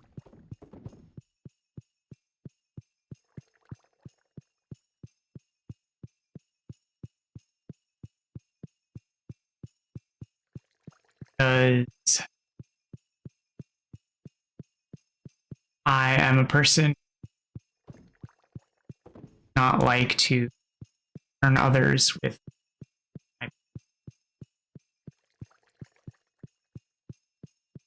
and I want a way to fight it and others aware of it.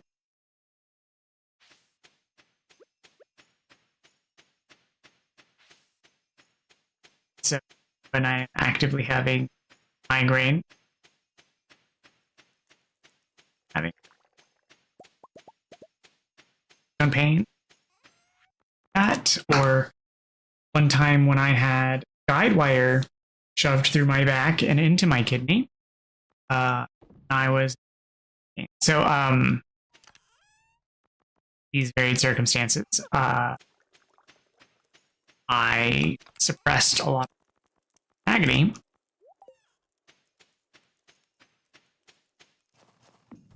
But when I,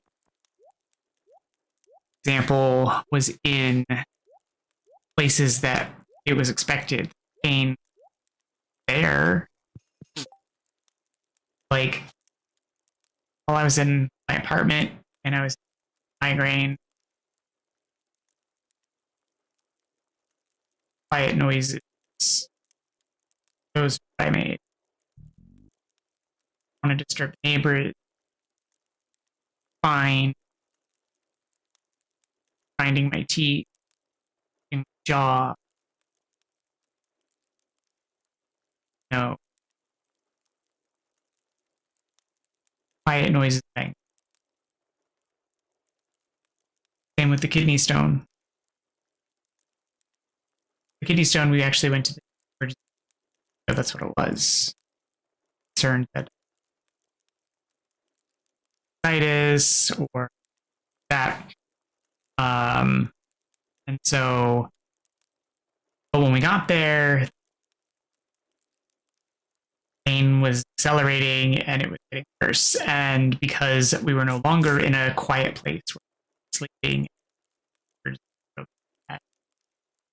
so a higher noise floor, I could no longer contain the murmurs internal. It became something more expressed. And so I became more vocal.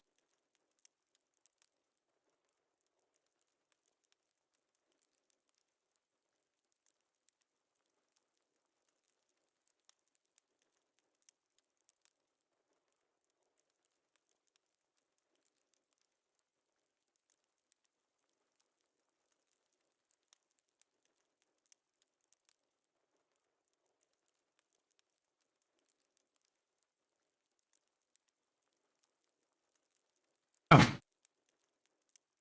sure. Is that better?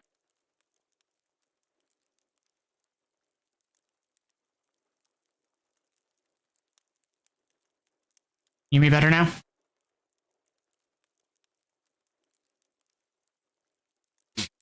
You're always, yeah, feel free to ask me to move the microphone closer. Don't know why the microphone is quieter tonight because sound settings again.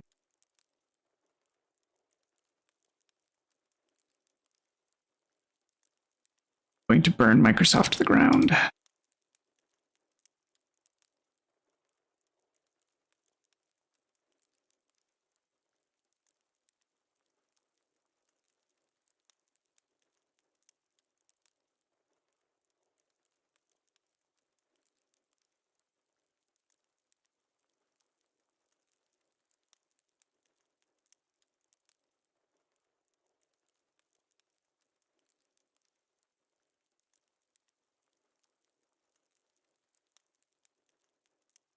Which is weird because I've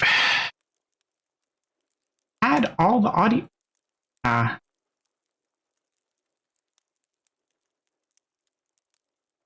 don't know why it's not picking up my audio levels like it was before. Because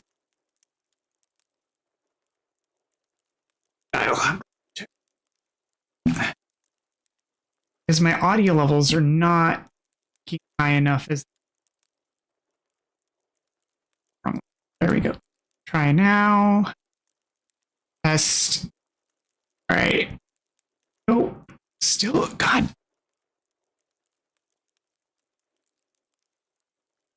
I don't know. Audio thing.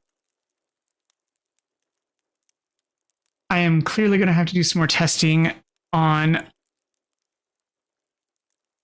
Oh, that is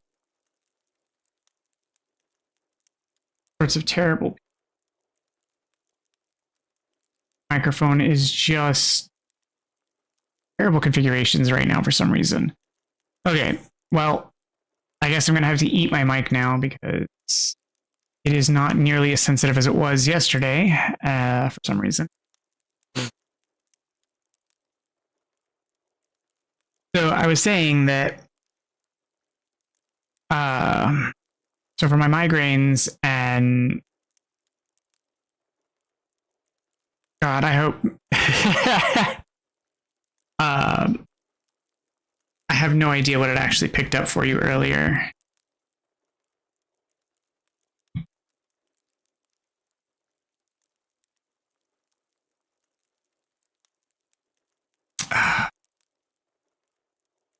It's going to be awkward now because it's no option. How's this sound? Is this okay?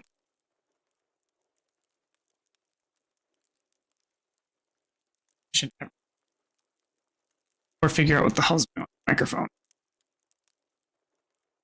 Okay. So I don't know what you heard earlier, but I was talking about like migraines, kidney stones, and ASMR time. No thanks.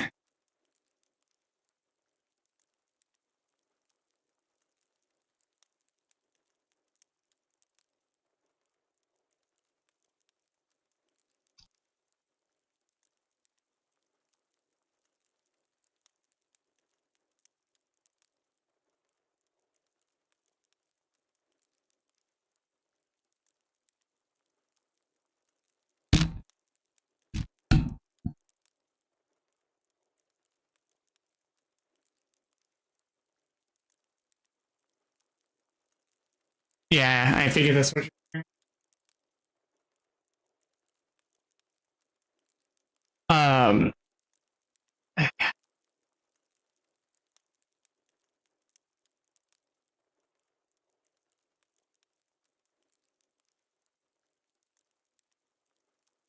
So I don't know what exactly where or what you caught from my diatribe about how I reacted to the pain of like my kidney stones, but while I was in the apartment because it was in the middle of the night, I refrained from like making a whole bunch of noise because I didn't want to wake the neighbors. But as soon as we got into the emergency room, A&E, that because the noise floor, the sound levels of the emergency facilities was louder, I no longer could restrain myself from just being like muttery, murmuring, grinding my teeth. I started to feel like I could cry out, like I could make noise. It was no longer just me restraining myself. And so sometimes it's the environment that contributes to our restraint, our ability to hold it in and to keep ourselves quiet. And so sometimes it's not just our internal willpower. Sometimes it's the environment that helps contribute to those factors. So keep that in mind too.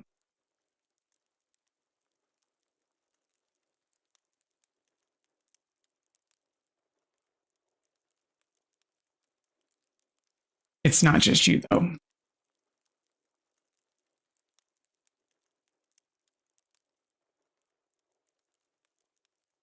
I was messing with my microphone earlier.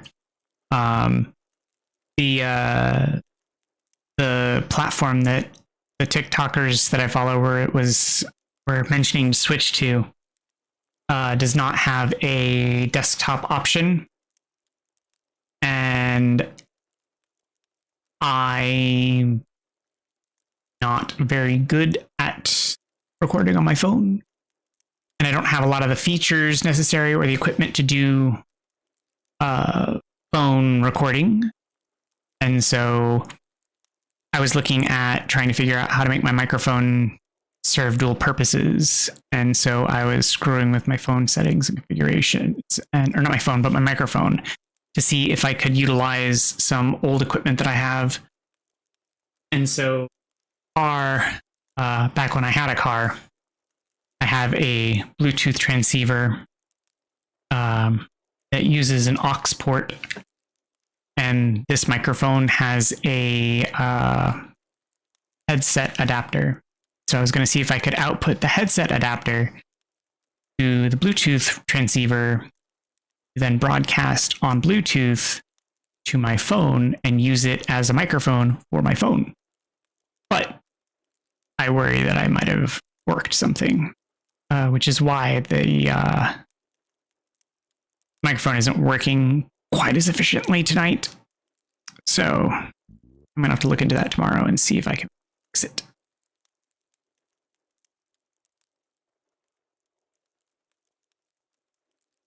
I hope it wasn't like that all night, though, because I haven't noticed it, but I will look into that because it is clearly not peaking high enough. It's almost like it's stuck because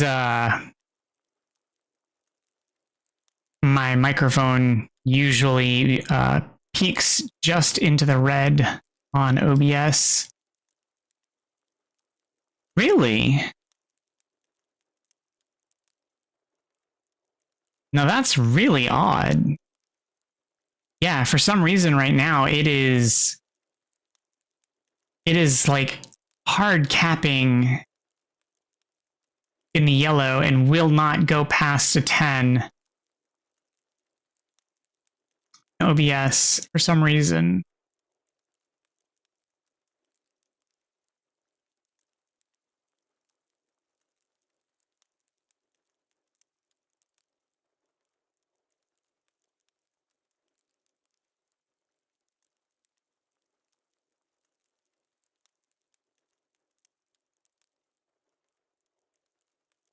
I don't know why it's like hard lining that limiter though.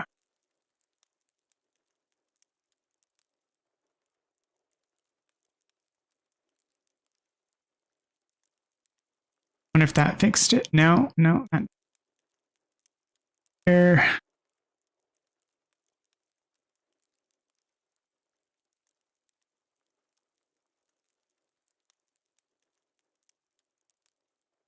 There. I'll have to look at it after the fact, but anywho, we're approaching the end of tonight's session. I want to thank everyone for tuning in tonight. I appreciate all of you. You've been fantastic. Thank you all so much. I hope you all have a great rest of your evening, morning, afternoon. You all take care. And we'll see you all again tomorrow.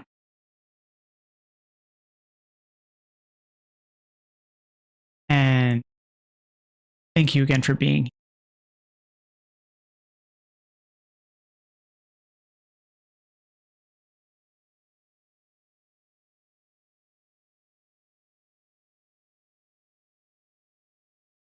You know, you could always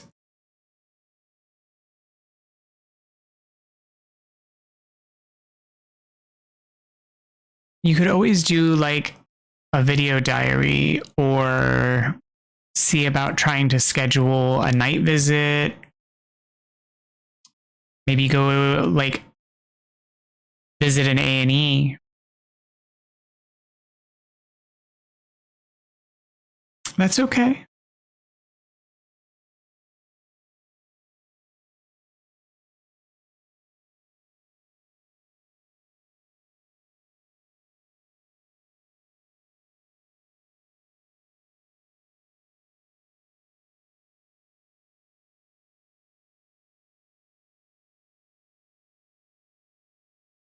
You take care too, Owls. Remember, you know how to reach out if you need to talk.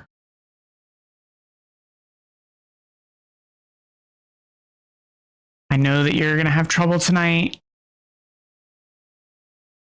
I know that data is limited. I know that power is limited.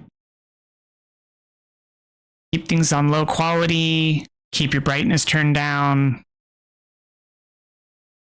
Be conservative with your power and your data. But if you need anything and there's anything I can do, please let me know, okay?